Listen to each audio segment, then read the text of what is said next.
வணக்கம் சவுக்கு மீடியா நேயர்களே. நம்ம சேனல்லேருந்து ஓடி போகிறவங்களோட பட்டியல் நீண்டு கொண்டே போகிறது. 2 நாள் ஷோவில் உட்கார்ந்த ஹரிஷ் ஓடி போயிட்டார். அதன் காரணமாக நம்ம விஷுவல் எடிட்டரு பாண்டியனை இன்றைக்கி ஷோவில் உட்கார வச்சுருக்கோம். வணக்கம் சொல்லுங்கள். வணக்கம் சார். நீங்கள் வணக்கம் சொல்லுங்கள். ரைட்டு. முதலில் குடியரசு தின வாழ்த்துக்கள் அனைவருக்கும். குடியரசு தினம் எதுக்கு கொண்டாடுறாங்க? குடியரசு தினம்னா ஸ்கூலுக்கு போவேன், மிட்டாய் கொடுப்பாங்க, ரைட்டு. பாண்டியன் நீங்கள் சொல்லுங்கள்.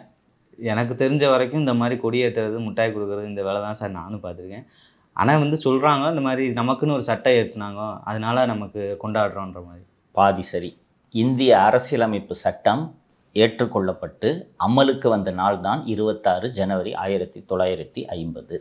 ஏன் அந்த 26 ஜனவரி என்ற நாளை தேர்ந்தெடுத்தார்கள் என்றால், சுதந்திரத்திற்காக போராடிய காங்கிரஸ் கட்சி முதலாக காங்கிரஸ் கட்சியை தொடங்கியது யார்?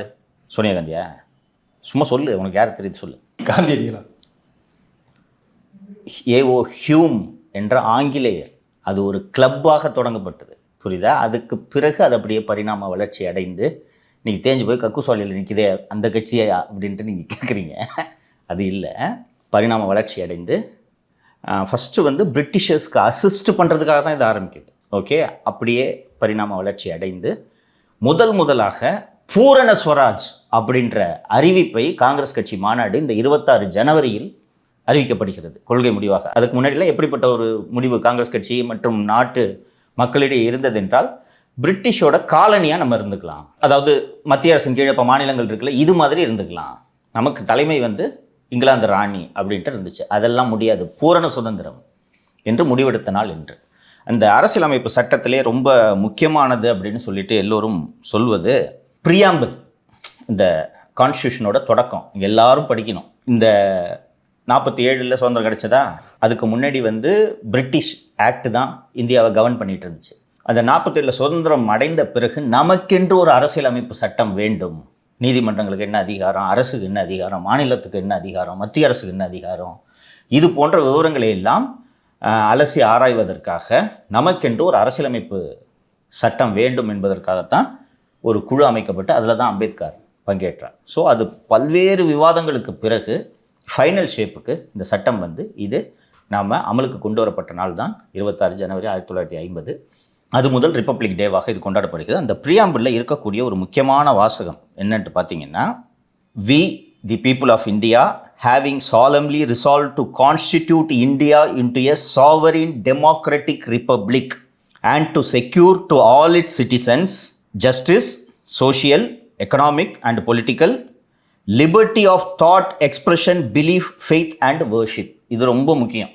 சிந்தனைக்கான சுதந்திரம் இந்தியாவில் இருக்கக்கூடிய அத்தனை குடிமக்களுக்கும் கொடுப்போம். அதாவது நீ என்ன வேணாலும் யோசிக்கலாம், ஓகேவா? அந்த சிந்தனைக்கான சுதந்திரம், அந்த சிந்தனையை வெளிப்படுத்துவதற்கான சுதந்திரம்.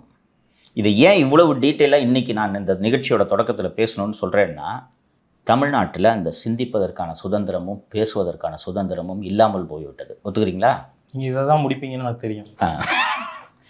நான் சொல்கிறதுல தப்பாக இருந்தால் சொல்லுங்கள். அவர்லாம் இல்லை சார். சட்டு கரெக்டாக. அதனால தான் இன்றைக்கி இதை நான் கோட் பண்ணணுன்ட்டு நான் விரும்புகிறேன். இன்றைக்கி சிந்திக்கிறதுக்கோ பேசுறதுக்கான சுதந்திரம் இருக்கா இன்றைக்கி? இல்லை சார். நம்ம மீடியாவுக்கு நடக்கிறதையே உதாரணமாக சொல்லலாம். இது மாதிரி எத்தனை பேர் வழக்குகளை சந்தித்து நீதிமன்றங்களை அலைந்து கொண்டிருக்கிறார்கள். காட்டாட்சி நடந்து கொண்டிருக்கிறது தமிழ்நாட்டில். அதனால் இந்த குடியரசு தினத்தில் தமிழகத்தில் நடந்து கொண்டிருக்கக்கூடிய இந்த காட்டாட்சியை அகற்ற வேண்டும் என்று தமிழகத்தில் இருக்கக்கூடிய ஒவ்வொரு குடிமகனும் உறுதி பூண வேண்டும். அதை சொல்லிட்டு இந்த குடியரசு தின வாழ்த்துக்களோடு நிகழ்ச்சியை தொடங்கலாம். நிகழ்ச்சிக்கு வந்திருக்கக்கூடிய நமது புதிய நெறியாளர், முன்னாள் எடிட்டர் பாண்டியன் அவர்களையும் நிகழ்ச்சிக்கு வரவேற்று தேங்க்யூ சார். நிகழ்ச்சிக்குள்ளே போகலாம். ஃபஸ்ட்டு மற்ற டாபிக்ஸ்லாம் பேசுறதுக்கு முன்னாடி 2 முக்கியமான விஷயங்களை சொல்லிவிடுகிறேன். ஒன்று, அருட்தந்தை வெளிநாடு சுற்றுப்பயணம் சென்றிருக்கிறார். ஏன் சார்? இப்போது ஐரோப்பிய நாடுகளுக்கெல்லாம் சென்று சுற்றுப்பயணம் முடித்துவிட்டு தேர்தல் சமயத்தில் திமுகவுக்கு வேலை பார்க்கலாம் என்று திட்டமிட்டிருப்பதாக தகவல்கள் கூறுகின்றன. ஒன்று, பொறுப்பு டிஜிபிக்கு பதிலாக பொறுப்பு டிஜிபியாக இருந்தார் அல்லவா அபய்குமார் சிங் என்ற ஒருவர். அவர் லஞ்ச ஒழிப்புத்துறையோட இயக்குனர், இப்போதும் இருக்கிறார். அவர் இந்த மாதம் 31 ஓய்வு பெற இருக்கிறார் என்று நான் ஏற்கனவே சொல்லியிருந்தேன். அந்த அபய்குமார் சிங் இரத்த அழுத்தம் மற்றும் சர்க்கரை அளவு அதிகரித்ததன் காரணமாக அரசு மருத்துவமனையில் சிகிச்சை எடுத்து வருகிறார். ஃபஸ்ட்டு இவ்வளோ பெரிய சீனியர் ஐபிஎஸ் ஆஃபீஸரு ப்ரைவேட் ஹாஸ்பிட்டலுக்கு, நம்மளே ப்ரைவேட் ஹாஸ்பிட்டலுக்கு போகிறோம், அவர் அரசு மருத்துவமனைக்கு போகிறதுன்றது ஒரு ரொம்ப குறிப்பிடத்தகுந்த விஷயம்.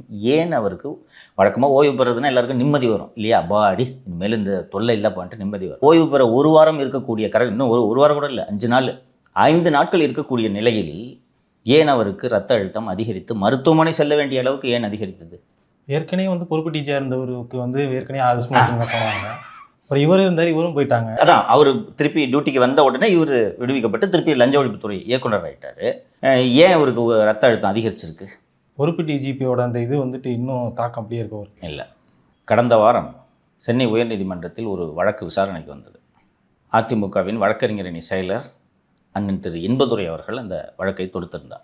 என்ன தொடுத்திருந்தார்னா, இந்த மாதிரி இந்த மணல் மேட்ரு, கேஎன் நேரு மேட்ரு, இது தொடர்பாக அமலாக்கத்துறை கடிதங்களுக்கு மேல் கடிதங்களாக எழுதி கொண்டிருக்கிறது. அதில் எந்த விதமான விசாரணையும் நடைபெறவில்லை.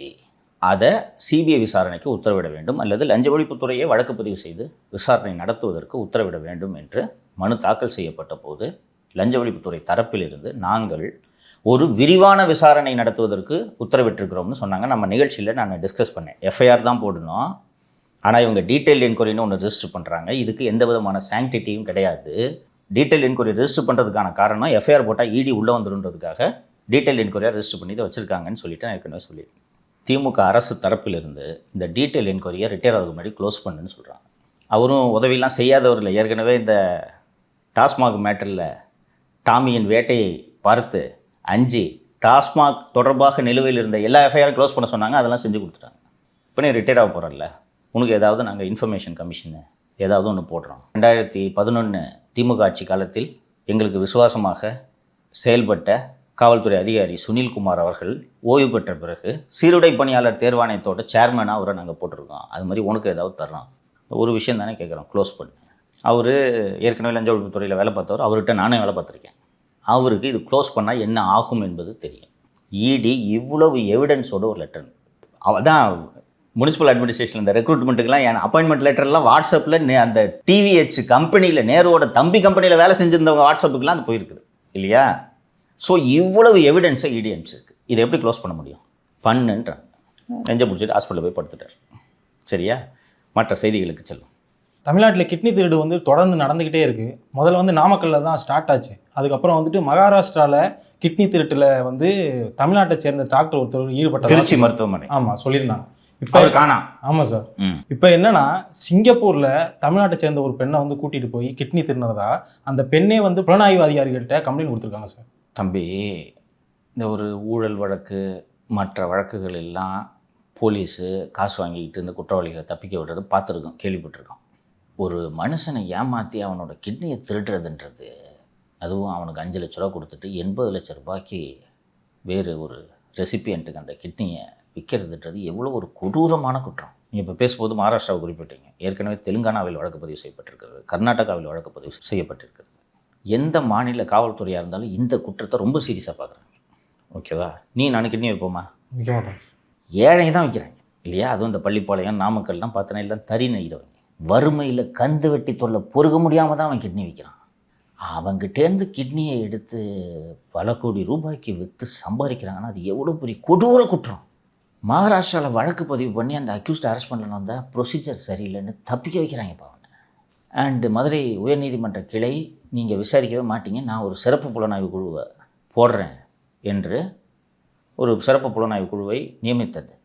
அந்த சிறப்பு புலனாய்வு குழுவின் தலைவரை பதவி உயர்வு அளித்து ஆவடி கமிஷனராக நியமித்தார்கள் இல்லையா? இப்போ அந்த விசாரணை எப்படி நடக்கும்? ஒரு ஹைகோர்ட்டு டிவிஷன் பெஞ்ச் ஆர்டர் போட்டிருக்குல்ல, அந்த கோர்ட்டுக்கு ரிப்போர்ட் சப்மிட் பண்ணுமா? அப்போ அவர் அட்லீஸ்ட் டிஸ்டர்ப் பண்ணாமல் விடணும்ல. இங்கே என்னதான் சின்ன கமிஷனரேட்டாக இருந்தாலும் சிட்டியை ஒட்டின இடம் தான் ஆவடி. இந்த ஆவடியோட ஜூரிஸ்டிக்ஷன் திருவொற்றியூர் வரைக்கும் போகுது. ஸோ இங்கே வந்து அவர் கமிஷனரை போட்டால் அந்த வேலையை எப்படி பார்ப்பாரு? அந்த சிறப்பு புலனாய்வு குழு தானே கிட்னியை பறி கொடுத்தவர்களை தேடி போயிருக்க வேண்டும். அவங்க தேடி வந்து உங்ககிட்ட வந்து புகார் கொடுக்க வர்றாங்கன்னா அப்போ எந்த லட்சணத்தில் நீங்கள் விசாரணை நடத்துறீங்க? அப்போ எவ்வளோ பெரிய கொலைகார கூட்டம் தமிழகத்தை ஆண்டு கொண்டு இருக்கிறது தெரிகிறதா? எனக்கு உனக்கு யோசிச்சு பார்ப்பா. ஒரு வறுமையில் விற்கிறான், 5 லட்ச ரூபா கடன் கொடுக்க முடியல, ஏதோ ஒரு சூழலில் விற்கிறான். அதை 80 லட்ச ரூபாய்க்கு விற்றுருக்கிறான் அப்படின்றது அவங்களுக்கு தெரிய வரும்போது மனசும் உடம்பும் எப்படிப்பட்ட பாதிப்புகளை சந்திக்கும். அதை விசாரணை நடத்துறதுக்கு இவ்வளவு தாமதம் என்றால் இதை எங்கே போய் சொல்கிறது? ரொம்ப பல முறை நாம் பேசிகிட்டு இருக்கோம் இந்த கிட்னி திருட்டை பற்றி. எத்தகைய கொடூரமான ஆட்சி தமிழகத்தில் நடைபெற்று கொண்டிருக்கிறது என்பதை மக்கள் புரிந்து கொள்ள வேண்டும். இன்னொரு 2-3 மாதம் விரைவில் நமக்கு விடுதலை கிடைக்கும் என்று நான் நம்புகிறேன். இப்போ நம்ம தேர்தலை பற்றி பேசலாமா சார்? தாராளமாக. விடுதலை சிறுத்தைகள் கட்சியினுடைய தலைவர் திருமாவளவன் என்ன சொல்லியிருக்காருன்னா, நாங்கள் பாஜகவும் பாமகவும் இருக்கிற கூட்டணியில் நாங்கள் இடம்பெற மாட்டோம் அப்படின்னு அவரோட ஸ்டாண்டை சொல்கிறார். ஆனால் மருத்துவர் ஐயா என்ன சொல்கிறாருன்னா, ஏன்னா பெறாத பிள்ளை தான் திருமாவளவன் அப்படின்ற மாதிரி சொல்கிறாரு. ஆனால் இவர் திமுக கூட்டணிக்கு போவாரா இல்லையா ஃப்ளக்சுவேட்டடாக ஒரு மைண்டில் இருக்கார். பெற்ற மகனும் கைவிட்டார், பெறாத மகனும் கைவிட்டார். நாங்கள் நேற்றைய நிகழ்ச்சியில் விவாதித்தோம், பார்த்துருப்பீங்க நீங்கள். அரசியலில் எல்லா சூழலையும் அவதானித்து அலசி ஒரு முடிவு எடுக்க வேண்டும். உணர்ச்சி வயப்பட்டு முடிவெடுத்தால் அதன் விளைவு என்ன என்பதைத்தான் இன்று ஐயா அனுபவித்து கொண்டிருக்கிறார். அந்த ஐயா பெறாத பிள்ளை தான் திருமாவளவன்ட்டு சொன்னதாக நீங்கள் குறிப்பிட்டீங்க. அங்கே அவர் கூட ஐயா கூட இருக்கக்கூடிய எம்எல்ஏ அருள் சொன்னார். அது இண்டிகேஷன். அது இண்டிகேஷன்னா அவங்களோட மனநிலை என்ன அப்படின்ற இண்டிகேஷன். இன்றைக்கி இந்த ஹிந்துவில் நீங்கள் குறிப்பிட்ட செய்தி பார்த்தீங்கன்னா, உத்தவ் நாயக்ன்றவர் எழுதியிருக்கிறாரு. ஹெட்லைனே நல்லா இருக்குது. Facing opposition from VCK and outwitted by his son Ramadoss runs out of electoral options. ஐயாவுக்கான அந்த தேர்தல் கூட்டணி அமைப்பதற்கான வாய்ப்புகள் கிட்டத்தட்ட இல்லாமல் போய்விட்டதுன்றது தான் அந்த செய்தி சொல்லுது. நேற்று நம்ம டிஸ்கஸ் பண்ணோம் ஐயாவுக்கு என்ன ஆப்ஷன் அப்படின்றத. உதயசூரியன் சின்னத்தில் திமுகவில் போட்டியிடலாம், அது ஒரு வாய்ப்பு அப்படின்னு சொன்னோம். இப்போ அந்த வாய்ப்பும் இல்லைன்றது தான் திருமாவளவனோட இந்த ஸ்டாண்டு காட்டுது. ஓகே, அரசியலில் பரிதாபம், பச்சாதாபம், விசுவாசம் இதற்கெல்லாம் இடமே இல்லை என்பது தான் திருமாவளவனுடைய இந்த நிலைப்பாட்டுக்கான உதாரணம். திருமாவளவனுக்கு ஒரு எக்ஸிஸ்டென்ஷியல் கிரைசிஸ் இருக்குது. புதிய கட்சியான தாவேகவின் வருகையால் அதிகம் பாதிக்கப்பட்ட கட்சி என்றால் விசிக, அதுக்கப்புறம் தான் நாம் தமிழர். ஆனால் அந்த பட்டியலினத்தை சேர்ந்த மக்களில் பெரும் பகுதியினர் விஜய் ரசிகர்களாக இருக்கிறார்கள். அதனால தான் முதல் மாநாட்டை விக்கிரவாண்டியில் போட்டார் விஜய். அந்த அவரோட பலத்தோட டெப்த்து எங்கே இருக்குன்றது அவங்களும் சர்வேலாம் பண்ணி வச்சுருப்பாங்கல்ல, அங்கே இருக்குது. ஸோ ஏற்கனவே மைக்ரேட் ஆகி போயிடுச்சு பெரும்பாலான ஓட்டு. அப்படி இருக்கும்போது ஐயாவோட கரம் கோத்தா எங்களை இவ்வளவு மோசமாக பேசினவரோட கரம் கோர்க்கிறீர்களா? இன்றைக்கி பலர் மறந்திருப்பார்கள். இந்த இளவரசன் திவ்யா பஞ்சாயத்து நடந்து கொண்டிருந்த சமயத்தில் சென்னையில் ஒரு பத்திரிகையாளர் சந்திப்பை நடத்தி ஐயா நாடக காதல்ன்ற கான்செப்டை அறிமுகப்படுத்துகிறார். ஞாபகம் இருக்கா உங்களுக்கு? தெரியும் சார், தெரியும் சார். அதில் ஒரு வார்த்தை சொல்கிறாரு. நான் இருந்தேன் இந்த ப்ரெஸ் மீட்டில். ஒரு ஜீன்ஸ் பேண்ட்டை போட்டுக்கிறான், ஒரு கூலிங் கிளாஸை போட்டுக்கிறான், நம்ம வீட்டு பிள்ளைங்கள கவர்ந்துட்டு போய்ட்றான்ட்டு ஐயா சொன்னார். அந்த ஜீன்ஸ் பேண்ட்டு கூலிங் கிளாஸுக்கு சொந்தக்காரர் யார் தெரியுமா? ஐயா சொன்னதுக்கு பலருக்கு தெரியாது. இன்றைக்கி பொருளாதார புலியாக இருக்கிறார் திமுக அரசில் பேராசிரியர் ஜெயரஞ்சன். ஆமாம் சார். அவர் சொன்னது சில ஆண்டுகளுக்கு முன்னால் நடந்த ஒரு கட்டுரையில் அதை இது எழுதியிருக்கிறார் ஜெயரஞ்சன். இதை ஐயா சொன்னார். கடுமையான விமர்சனங்கள் எழுந்தன. திமுக, விடுதலை சிறுத்தைகள், குறிப்பாக மார்க்சிஸ்ட் கம்யூனிஸ்ட் கட்சி, காதல்ன்றது இயல்பாக இருக்குது, அதில் நாடக காதல் எங்கிருந்து வருகிறது அப்படின்னு இயக்கமே நடத்தினாங்க ஐயாவுக்கு எதிராக. அனைத்து சாதி கூட்டமைப்பு என்ற ஒன்றை ஐயா ஏற்படுத்துகிறார். தலித் மட்டும் இல்லை அதில். இது அந்த பட்டியலின மக்களின் மனதில் மாறாத வடுவாக பதிந்திருக்கிறது. சில பேர் லவ் பண்ணி பொண்ணுங்களை ஏமாத்துறது நடக்க தான் செய்யும், காதல்களாம் முறியத்தான் செய்யும். ஆனால் எல்லா சாதிகள்லையும் இருக்கும்.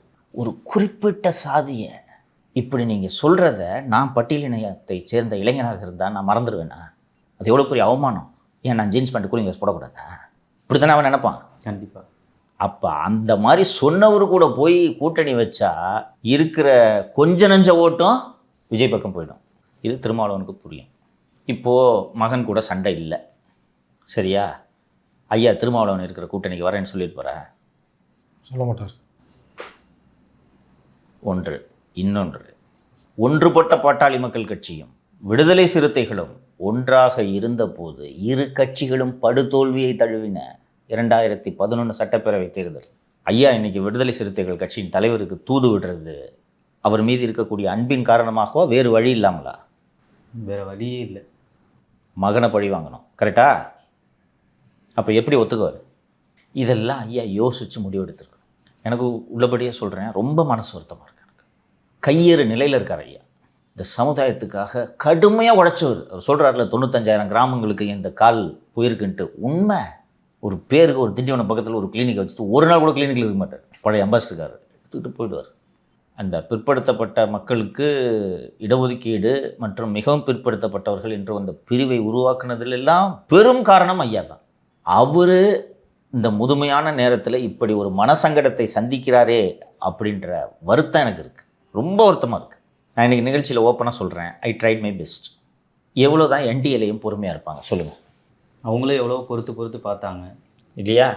மகன் மேலே இருக்க கோவத்தை மனசில் வச்சுக்கிட்டு கூட்டணி முடிவு எடுக்கலாமா? நீ யார் ஜெயிச்சது? மகன் ஜெயிச்சிட்டாருன்னு வெளிப்படையாக தெரிஞ்சிருச்சு. பிரதமர் மேடையிலே மாம்பழம் சின்னம் வந்துருச்சு. நீங்கள் முந்திருக்க வேண்டாமா? அன்புமணி அவர்கள் திரு எடப்பாடி பழனிசாமி அவர்களை சென்று சந்தித்து கூட்டணி என்பதை வெளிப்படையாக அறிவிப்பதற்கு முன்பு எத்தனை முறை திரு சி வி சண்முகம் உங்களை வந்து சந்தித்தார்? அன்றைக்கி ஏன் நீங்கள் பிடி கொடுக்கல? சரிங்கன்னு சொல்லியிருந்தீங்கன்னா உங்கள்கிட்ட பேச்சுவார்த்தை நடத்திருப்பாங்க. நீங்கள் பிடி கொடுக்காததால் தானே மகனை அணிக்கிறார்கள் இல்லையா? யார் தவறுது? நீங்கள் யாரை ப்ளேம் பண்ணுவீங்க? ஐயாவோட நெருக்கமாக இருப்பவர்கள் சொல்கிறார்கள், ஐயா வந்து இல்லை எடப்பாடி பழனிசாமி போய் டக்குன்னு பையன்கிட்ட போய் சேர்ந்துட்டாருன்னு வருத்தப்படுறாரு. அதுக்கு என்ன பண்ண முடியும்? அரசியல் யாருக்காகவாவது காத்திருக்குமா? தேர்தலை அடுத்த வருஷம் தள்ளி வைக்க முடியுமா? உங்கள் அப்பா பையன் பிரச்சனை தீர்த்துட்டு வாங்க சார், அது வரைக்கும் நம்ம எலெக்ஷனை நடத்த முடிவெடுக்க முடியுமா? அப்படிப்பட்ட சூழலில் யார் தவறுது? அதனால் ஒரு உத்தவ் நாயக் எழுதியிருக்கிற அந்த piece it is right. Option இல்லை இன்றைக்கி. சரி, உதயசூரியன் சின்னத்திலேயே நிற்கிறேன், செலவுக்கு காசை கொடுங்க, வர்றேன்னு சொன்னாலும் திரும்ப முடியாதுன்றார். இப்போது நாங்கள் அவரை எவ்வளோ பெரிய சமூக நீதி போராளின்னு சொன்னேன். இவர் போய் இந்த வயசில் விசில் அடிக்க முடியுமா சொல்லுங்கள்? செங்கோட்டையன் நடிக்கிறார்ல சார், அவருக்கு மானங்கன் இல்லைப்பா, உடுப்பா. அவர் செஞ்சிருக்கூடாது தம்பி, நான் சொல்கிறேன், பின்னாடி பேசுவோம் நம்ம. அவரும் உணர்ச்சி வசப்பட்டு எடுத்த முடிவு, புரியுதா? இன்றைக்கி வைத்தியலிங்கம் போனார், சீட்டு என்ஷூர் பண்ணிட்டாரா? அவர் மகனுக்கு பிரபுன்னு நினைக்கிறேன், பையன், பெரிய பையன், ஒருத்த நாடு கொடுங்கன்றாரு, ஒருத்த நாடு வாங்கி தரோன்னு சொல்லி தான் போகிறாங்க தெரியுமா? மனோஜ் பாண்டியனுக்கு சீட் அஷ்யூட்டா? தர்மர் போய் சேர்ந்துக்கிட்டாரா? தர்மர் இந்த மனோஜ் பாண்டியன்லாம் எதிர் முகாமில் இருந்தவங்க. நீங்கள் இந்த முகாமில் இருந்துட்டு யாராவது இழப்பாங்களா? நீங்கள் இந்த நிறுவனத்தில் எடிட்டராக வேலை செய்கிறவங்க, ரைட்டா?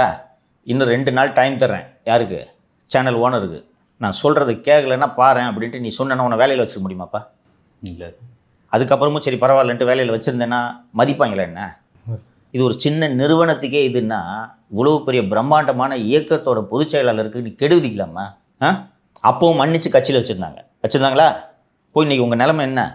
ஸோ ஐயாவோட நிலைமை இதுதான். இன்றைக்கி இருக்கிறது உத்தவ் நாயக் எழுதியிருப்பது போல் ஒரே ஆப்ஷன் தான், என்டிஏ. 6 சீட்டு, மாம்பழ சின்னம், கட்சி பேர்.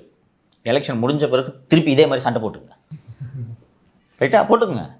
ஐயாவுக்கு நல்லா தெரியும், எலெக்ஷன் முடிஞ்ச பிறகு இந்த 6 எம்எல்ஏவும் அங்கிட்டு போயிடுவான். கரெக்டாக இதெல்லாம் யோசிச்சுட்டு தான் இருக்காரு. ஆனால் இன்றைக்கி என்ன ஆப்ஷன் இருக்குது? வேறு வழி இல்லைல்ல சார். 45 சீட்டு தருவாங்க தாவேக்கல்ல. ஆமாம். செலவுக்கு டே டு டே செலவுக்கு ஐயாக்கிட்ட காசு இல்லை. நான் அப்போவே சொன்னேன், இந்த பிரச்சனை நடந்தப்பவே டே டு டே செலவு காசு இல்லை. மாதம் 5 லட்ச ரூபாய் ஐயாவோட அந்த காலத்துலேருந்து ஐயாவோட நண்பராக இருக்கிற ஒரு மாதம் 5 லட்ச ரூபா கொடுத்துருக்காரு. வந்ததில் தைலாபுரத்துக்கு எவ்வளோ பெரிய வீடு, எத்தனை பேர் வேலை பார்க்குறாங்க, சம்பளம் கொடுக்கணும்னா கரண்ட் பில் கட்டணும்ல, என்ன வருமானம் ஐயாவுக்கு? இந்த நிலைமையில் அங்கே போய் விசிலடிச்சிட்டு முடியுமா? இது ஒன்று தான் ஆப்ஷன். இன்றைக்கி தனித்து போட்டிடுறது சாத்தியமா?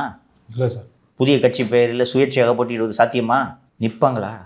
யார் செலவு பண்ணுவா? நீங்கள் இன்றைக்கி பாட்டாளி மக்கள் கட்சியோட ஒரு மாவட்ட செயலாளராக ஐயா அணியில் இருக்கிறீர்கள் என்றால் வீடு கிட்ட அடமானம் வச்சு நிற்பீங்களா? இப்போதும் குடிமொழிக்கு போய்விடவில்லை. அமித்ஷா 28ஆம் தேதி வராரு. கரெக்டாக பிடிச்சிட்டார் பிரசாத். அதற்குள் ஒரு முடிவு எடுங்கள். ஒரே முடிவு தான். உத்தவ் டைட்டில் நல்லா வச்சுருக்காரு, ரேன் அவுட் ஆஃப் ஆப்ஷன்ஸ்ன்னு. அதனால் முடிவு எடுங்க, அவ்வளோதான். தமிழக மக்களின் நலனுக்காக என்பதை தாண்டி உங்கள் கூட இருக்கிறவங்களோட நலனுக்காக இந்த முடிவு எடுங்கள். ஓபிஎஸ் பண்ண தப்ப நீங்கள் பண்ணிடாதீங்க. எக்ஸாக்ட்லி பாண்டியன். இந்த அங்கே இருக்க எல்லா நிர்வாகிகளுமே எனக்கு பழக்கம். தலைமை நிலை செயலாளர் அன்பழகன்லாம் இருக்கார். அவரெல்லாம் ஐயா விசுவாசி. 8வது மாடிலேருந்து குதினா குதிச்சிடுவார். ஜிகே மணி அப்படி இல்லை, ஐயா வச்சு வியாபாரம் பார்த்துட்டு இருக்காரு திமுகவில். ஜிகே மணிக்காக இல்லை என்றாலும் அன்பழகனுக்காக அவர் இதை செய்ய வேண்டுமா? அருளுக்காக இதை செய்ய வேண்டுமா? இப்போ அன்பழகனுக்கு அந்த பக்கம் அன்புமணி பக்கம் போயிருந்தாருன்னா ஒரு 10 லட்ச ரூபா கொடுத்துருக்க மாட்டாங்கப்பா. அது வேணான்னு தானே கூட நிற்கிறாரு. அவர் தெருவில் விட்டு போகிறீங்களா நீங்கள்? ஸோ ஐயா யோசிச்சு முடிவு எடுக்கணும் சார். அடுத்ததாக இப்போது மக்கள் நீதி மய்ய கட்சியில் வந்து விருப்ப மனு தேர்தலுக்கு போட்டி போடுறதுக்காண்டி வாங்குறாங்க. ஒரு ஆள்கிட்ட கொடுக்க போகிறீங்களா? 50,000 ரூபாய் காசு வாங்கிட்டு விருப்ப மனு கொடுக்குறாங்க. அதுவும் வந்து 15 தொகுதிகளில் வந்து அவங்களுக்கு வெற்றி வாய்ப்பு இருக்குது, எங்களுக்கு 15 தொகுதிகள் கொடுங்க அப்படின்னு திமுகட்ட கேட்குறாங்களாம் சார். ஆனால் திமுக கொடுக்க விருப்பப்படலையாம். ஸ்டாலின் என்ன சொல்கிறாருன்னா, சீட்லாம் கிடையாது, என் மனசில் வேணால் உனக்கு இடம் தரேன் அப்படின்ற மாதிரி சொல்கிறார். இந்த கூட்டணி தேரவே தேராது என்று என்டிஏ கூட்டணியை பார்த்து எள்ளி நகையாடி கொண்டிருந்தவர்கள் இன்று வியந்து போய் பார்க்கிறார்கள். எங்கள் கூட்டணி பலமான கூட்டணி, எங்கள் கூட்டணியை யாராலையும் உடைக்க முடியாது, எங்கள் கூட்டணி தான் சிறந்த கூட்டணின்னு சொல்லிக்கிட்டு இருந்த கூட்டணி கடுமையான குழப்பத்தில் இருக்கிறது. இன்னும் அங்கே பஞ்சாயத்தே ஸ்டார்ட் ஆகலை. உங்களுக்கு கூட்டணியில் கட்சிகள் அதிகமாக இல்லாட்டியும் கஷ்டம், இருந்தாலும் கஷ்டம். என்டிஏல கட்சியே இல்லைன்ற குறை இருந்துகிட்டு இருந்துச்சு இல்லையா? பிஜேபி ஏடிஎம்கே வேறு யார் இருக்கா அப்படின்னாங்க. இன்றைக்கி அது நிலை மாறிவிட்டது. இங்கே வதவதன் இருக்காங்க. மார்க்சிஸ்ட் கம்யூனிஸ்ட் கட்சியின் செயலாளர் சண்முகம் அவர்கள் இரட்டை இலக்கத்தில் தான் நாங்கள் போட்டிடுவோம்னு சொல்லியிருக்காரு. ஹிந்து தமிழில் வந்துருந்துச்சு செய்தி. அவங்க இரட்டை இலக்கம்னா இவங்களும் இரட்டை இலக்கம் தான். நாங்கள் இந்த கூட்டணி விட்டு எங்கேயும் போக மாட்டோம் என்று சொல்லி கொண்டு இருக்கிற திரும்ப மட்டும் ஒற்றை இலக்கத்தில் போட்டிடுவாரா? சரியா? அப்போ அவரும் கேட்பார், காங்கிரஸ்க்கு நம்பர் ஃபைனலைஸ்டு 28+1, அதை ரவுண்டாக்கி 30 ஆக்குங்கன்னு இருக்காங்க. ஸோ இந்த உதயசூரியன் சின்னத்தில் நிற்கக்கூடிய இஸ்லாமிய அமைப்புகள்லாம் இருக்குல்ல, காதர் மொய்தீன், ஐஎம்எல், இது போன்ற ஒரு சில கட்சிகள் இருக்குல்ல, அந்த கட்சிகளுக்கு திமுக சீட்டு ஒதுக்காமல் காங்கிரஸ் ஒதுக்க போகுது. காங்கிரஸ் சின்னத்தில் அவர்கள் போட்டிடுவாங்க. ரவுண்டாக 30. ஓகே, போன வாட்டி 25, இந்த வாட்டி 30. பகல் கொள்ள மாதிரி இருக்கே சார். என்ன பித்தலாட்டுத்தானே சார் இது? ஏன் அப்படி சொல்கிறீங்க? 30 வந்து காங்கிரஸ் கேட்டால் காங்கிரஸோட வேட்பாளர்கள் நிற்கணும். காலங்காலமாக வந்து தொண்டர்களாக இருக்கவனுக்கு சீட்டு கொடுத்தா பரவாயில்ல. அடுத்த கட்சிக்காரனை வந்து காங்கிரஸ் வேட்பாளர் நிறுத்தினா இதில் ஒரு யூஸே இல்லை சார். ரவுண்டாக நம்பர் 30ன்னு ஆகிடுது இல்லை, அதில் திருப்திப்பட்டுப்போம். That is the deal. First போன மாட்டி நீங்கள் ஜெயிச்ச 18 சீட்டு தரோன்னு சொன்னாங்க. 18க்கு மேலே கூட்ட முடியாதுன்ட்டு திமுக நிலைப்பாடு இருந்தது. அப்புறம் இப்போ பார் வேடிக்கைன்னு சொல்லிட்டு ஜனநாயகன் படத்துக்கு ஆதரவு தெரிவித்தாங்க எல்லாம். ஞாபகம் இருக்கா? ஐயோ என்னது இது சிக்கலாக இருக்குது அப்படின்னு சொல்லிட்டு, சரி போன வாட்டி போட்டிட்டு 25 கொடுத்துட்றேன் அப்படின்னு சொன்ன உடனே அந்த பிரவீன் சக்கரவர்த்திலாம் விட்டு பேச விட்டு வேடிக்கை பார்த்தாங்க. ஞாபகம் இருக்கா? தமிழ்நாடு முழுக்க விசில் அடிக்குதுங்கலாம் சொன்னாங்க. கடைசியாக சொல்லியிருக்காரு அவர் இல்லையா? ஸோ இது நடந்த உடனே 28ன்னு அதை ஆக்கின உடனே இப்போ அவங்க அதை 2ஆக சேர்த்து 30 கொடுத்துருங்க, ஐயூஎம்எல் சீட்டை எங்களுக்கு கொடுத்துருங்க. Almost done. ஓகேவா? இப்போ காங்கிரஸ்க்கே நம்பர் ஏறிடுச்சு. கரெக்டாக? மக்கள் நீதி மையம் 21 கூட்டணியில் இல்லை, புதுசாக வந்தது. இந்த டார்ச் லைட்டை வச்சு டிவி உடைச்சாங்க. ஞாபகம் இருக்கா? இப்போ எப்படி அக்கமடேட் பண்ணுவீங்க? இந்த லட்சணத்தில் தேமுதிக கூட பேசிகிட்டு இருக்காங்க. எங்கே அக்கமடேட் பண்ணுவீங்க? அதான் மனசில் இடம் கொடுக்குறாருல சார். ஒரு சீட்டு கூட கொடுக்க போகிறதில்ல தம்பி, தான் நடக்க போகுது. இதுக்கு எதுக்கா கட்சிக்காரன்ட்டு 50,000 வாங்குற? அவர் மனசு முழுக்க சினிமாவில் இருக்குண்ணா. அவர் எனக்கு கமலை பிடிக்கும், அதனால நான் ரொம்ப டேமேஜ் பண்ணல. எதுக்கு கட்சி நடத்திட்டு இருக்கீங்க நீங்கள்? நான் தெரியாமல் தான் கேட்குறேன். ஹோம் தேட்டரில் கட்சியோட பொதுக்குழு கூட்டம் நடத்தி பார்த்துருக்கீங்களா எங்கேயாவது? அதிமுக பொதுக்குழு எங்கே நடக்கும்? இந்த மண்டபத்தில். ஸ்ரீவாரி, வானகரம் செயற்குழு எங்கே நடக்கும்? தலைமை அலுவலகத்தில் நடக்கும் சார். அங்கே பெரிய ஹால் இருக்குது, போயிருக்கீங்களாங்க? போயிருக்கேன் சார். பெரிய ஹால் பார்த்துருக்கீங்களா? இருக்கும், அங்கே நடக்கும். இப்போ ஹோம் தேட்டருக்கு நம்ம ப்ரிவியூ ஷோக்கு போயிருக்கோம், எவ்வளோ பெருசாக இருக்கும்? 10 பேர் உட்கார மாதிரி இருக்கும். இந்த ரூம் சைஸுக்கு இருக்கும். அந்த ஹோம் தேட்டரில் நேற்று செயற்குழு ஃபோட்டோ பார்த்தியா? உங்களுக்கு வேலை வெட்டி இல்லை, பொழுது போகாமல் எதையாவது பேசிட்டு தெரியணும்னு பேசுகிறீங்க. இந்த கூட இருக்கிறவங்களையும் ஏன் கூப்பிட்டு வச்சு, அந்த ரிட்டையர்டு ஐஜி வேறு ஒருத்தர் இருக்கிறதுல மௌரியான்னு, செவனேன்னு வீட்டில் இருக்கிறவங்களை கூப்பிட்டு வந்து வச்சு தமாஸ் பண்ணிக்கிட்டு 50,000 கட்டுன்னு. கமலோட லட்சியம் ராஜ்யசபா எம்பி ஆகுறது ஆயிட்டாரு. கட்சியை கலைச்சிட்டு போக வேண்டியதுன்னு எதுக்கு இன்னும் பிடிச்சி இழுத்துட்டு இருக்காருன்னு தெரியல. உங்களால் தான் சார் அவருக்கு சீட்டு கேட்குறாரு. ஏன்யா? நீங்கள் தானே சார் சொன்னீங்க, நீங்கள் மட்டும் ராஜ்யசபா சீட்டு வாங்கிட்டீங்க, கூட ஸ்நேகனும் இன்னொரு ஆள் இருக்காரு அருணாச்சலம், அவருக்காக ஒரு எம்எல்ஏ சீட்டு வாங்கி கொடுக்கலாம்னு நீங்கள் தானே சார் சொன்னீங்க. சொன்னேன். கொடுக்கவே போகிறதில்லைன்றது கமலுக்கு நல்லா தெரியும்பா. எங்கே இருக்க இடங்க? தேமுதிகன்னு புதுசாக பேசிக்கிட்டு இருக்காங்க. இந்த மாதிரி நியூஸ்லாம் வந்துச்சுன்னா ஸ்நேகனா அவங்களும் கொஞ்சம் சந்தோஷப்படுவாங்களா? அதனால கூட அவர் இல்லை, நாங்களும் கட்சி நடத்துகிறோன்னு நமக்குலாம் காட்டணும். இன்னொன்று நீங்கள் சொன்னதும் கரெக்டு. இதால் மட்டும் வாங்கிட்டு போயிட்டாரு, கூடவே நிற்கிற அந்த செவ்வாழைக்கு ஒரு சீட்டு கொடுக்கலன்ட்டு நம்ம சொல்லியிருக்கிறோம்ல. அதனால் அதையும் மனதில் வைத்து இந்த நாடகத்தை கமல் அரங்கேற்றி கொண்டிருக்கிறார். அதெல்லாம் விட்டுட்டு வேலை பார்க்கலான்ட்டு தான் எனக்கு தோணுது. ஏஜென்ட்டை விட்டுட்டு வந்துடுவாரப்பா அவர். சொல்லுப்பா. அதானே சார் அவருக்கு டீலிங். ஒரு ராஜசபா அப்பப்போ படத்துக்கு நாங்கள் தரோம் அப்படின்னு. அதுதான் டீல். உனக்கு நிச்சயமாக ஒத்த சீட்டு கூட கொடுக்க போகிறதில்ல. அப்படி இருக்கும்போது எதுக்கு இந்த வேலையை பார்த்துட்டு இருக்காங்க எனக்கு உள்ளபடியே புரியவில்லை. பன்னீர்செல்வம் வந்து இந்த திமுகவுக்கு போகிற மாதிரி ஒரு பிளான் இருக்குன்றது அரசியல் விமர்சகர்கள் சொல்லிட்டு இருக்காங்க.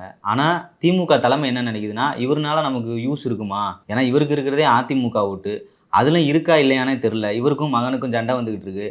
இந்த நிலைமையில் இவரை நம்ம சேர்த்தோம்னா நமக்கு இருக்க ஓட்டும் போயிருமா அப்படின்ற மாதிரி. அது உண்மையா சார்? அப்படி திமுக தலைமை நினைக்கிறதுல தவறு எதுவும் இருக்கா? இப்போ நான் அரசியலில் இந்த பாவம் புண்ணியம் இதற்கெல்லாம் இடமில்லைன்னு நான் சொல்லியிருக்கேன். இப்போது திரு பன்னீர்செல்வம் அவர்கள் ஆப்ஷன் இல்லாமல் இருக்கார். ஓகே, கிட்டத்தட்ட சரணாகதி அடைந்து விட்டார். ஏன்னா இந்த பக்கம் இடம் இல்லைன்றது நல்லா தெரிஞ்சு போச்சு. பியூஷ் கோயல் அவர்கள் வந்தப்போ ஒரு 2 நிமிஷம் பார்க்கறதுக்கு கூட அனுமதி கொடுக்கலன்னா அங்கே அவருக்கான இடம் என்னன்றது புரிஞ்சு போச்சு. இவர் கூட இருக்கிறவங்க எல்லாம் போயிட்டாங்க. கடைசியாக தர்மபுரம் போயிட்டார். ஓகே, இப்போ ஒரே ரெஃப்யூஜ் திமுக தான். நான் ஏற்கனவே இந்த பாஷ்யத்துக்கு கொடுத்த 10,000 கோடி வரணும், அதை வசூல் பண்ணணும்னு வேறு சொல்லியிருக்கேன். அண்டு திமுகக்கு போனால் அதை வசூல் பண்ணுறதுக்கு வாய்ப்பு இருக்குது. ஏன்னா பாஷ்யத்துக்கு அதிகரிக்கப்பட்ட எஃப்எஸ்ஐ கொடுத்தால்தான் பாஷ்யம் நிறுவனம் தப்பிக்கும். அதை கொடுக்கணுன்னா ஓபிஎஸ்க்கு 10,000 கோடி திருப்பி கொடுன்ட்டு திமுகவில் சொல்ல முடியும்ல. ஸோ இதனால் ஓபிஎஸ்க்கு திமுக தான் பெட்டர் ஆப்ஷன் இருக்கிறதில்ல. ஆனால் திமுகவுக்கு இவரால் என்ன லாபம்? இப்போ இவரால் முக்குளத்தோர் வாக்குகள் அப்படியே வாங்கிட முடியுமா? ஏற்கனவே நிகழ்ச்சியில் விரிவாக பேசியிருக்கோம். அந்த முக்குளத்தோர் சமூகத்தை பிரதிநிதித்துவப்படுத்தும் தலைவர்களாக அச்சமூக மக்கள் திருமதி சசிகலா, திரு டிடி விஜயநகரன் மற்றும் திரு பன்னீர்செல்வம் ஆகியோரை பார்க்கிறார்கள். பார்த்தாலும் அந்த ஒட்டுமொத்த முக்குளத்தோர் சமூக மக்களுக்கான பிரதிநிதி பன்னீர்செல்வமா? இன்னும் சொந்த கிராம மக்களுக்கு தண்ணி கொடுக்காத ஆளுன்னு தானே அவருக்கு பேர் இருக்கு. அவர் சொந்த ஊர்லயே கிணறு வெட்டி வச்சிருக்காரு, ஆனால் மக்களுக்கு தண்ணீர் கொடுக்க மாட்டாருன்றாங்க. அது பஞ்சாயத்து கூட்டி எழுதி கொடுத்தாங்க, ஞாபகம் இருக்கா? ஆமாம் சார். அப்போ இவர் என்ன ஓட்டை வாங்கிடுவார்? ஃபர்ஸ்ட் உள்ளூரில் ஜெயிக்க முடியுமாயா இவரால்? சார் 2024 பலாப்பழம் பழுக்கலை சார். அப்போது உன்னால் எனக்கு என்ன பிரயோஜனம் திமுக யோசிக்காதா? அப்படியே சீட்டு கொடுத்தாலும் உதயசூரியன் சின்னம் கரெக்டா? அம்மாவால் அடையாளம் காட்டப்பட்டவர்னு வாய்க்கு வாய் சொல்லி கொண்டிருந்த பன்னீர்செல்வம் உதயசூரியன் சின்னத்தில் நிற்பதை மக்கள் ஏற்றுக்கொள்வார்களா? அம்மா காலில் இவர் விழுந்து வணங்கிய எத்தனை படங்கள் சுற்றி கொண்டிருக்கின்றன. முதலமைச்சராக போய் பதவி ஏற்றுக்கேன்னா மூக்க சிந்திக்கினே பதவி ஏற்றார், ஞாபகம் இருக்கா? அவ்வளோ துக்கமாக சேடாக ஃபீலிங்கு. இப்போ போய் உதயசூரியன் சின்னத்தில் நின்னா ஏன் சார் சேகர் பாபு அவர்களும் செந்தில் பாலாஜி அவர்களும் வந்துட்டு போயிருக்காங்க, அவங்களும் ஏடிஎம்கேல இருந்தவங்க தான். அதே மாதிரி இவரும் உதயசூரியன்னா மக்கள் ஏன் ஓட்டு போட மாட்டாங்க? சேகர் பாபுவோ செந்தில் பாலாஜியோ ரகுபதியோ ராஜகண்ணப்பனோ KKSSR ராமச்சந்திரனோ அதிமுக தொண்டர் உரிமை மீட்பு குழுவை நடத்தவில்லையே. வெளில வந்தாங்க நேராக போய் சேர்ந்துட்டாங்க. நீங்கள் அதிமுக தொண்டர் உரிமை மீட்பு குழுலாம் நடத்துனீங்கல்ல நேற்று வரைக்கும், இன்னும் நடத்திக்கிட்டு இருக்கீங்க. அப்போ அந்த உரிமை மீட்பு குழு என்னாச்சு? சிரிக்க மாட்டாங்களையா?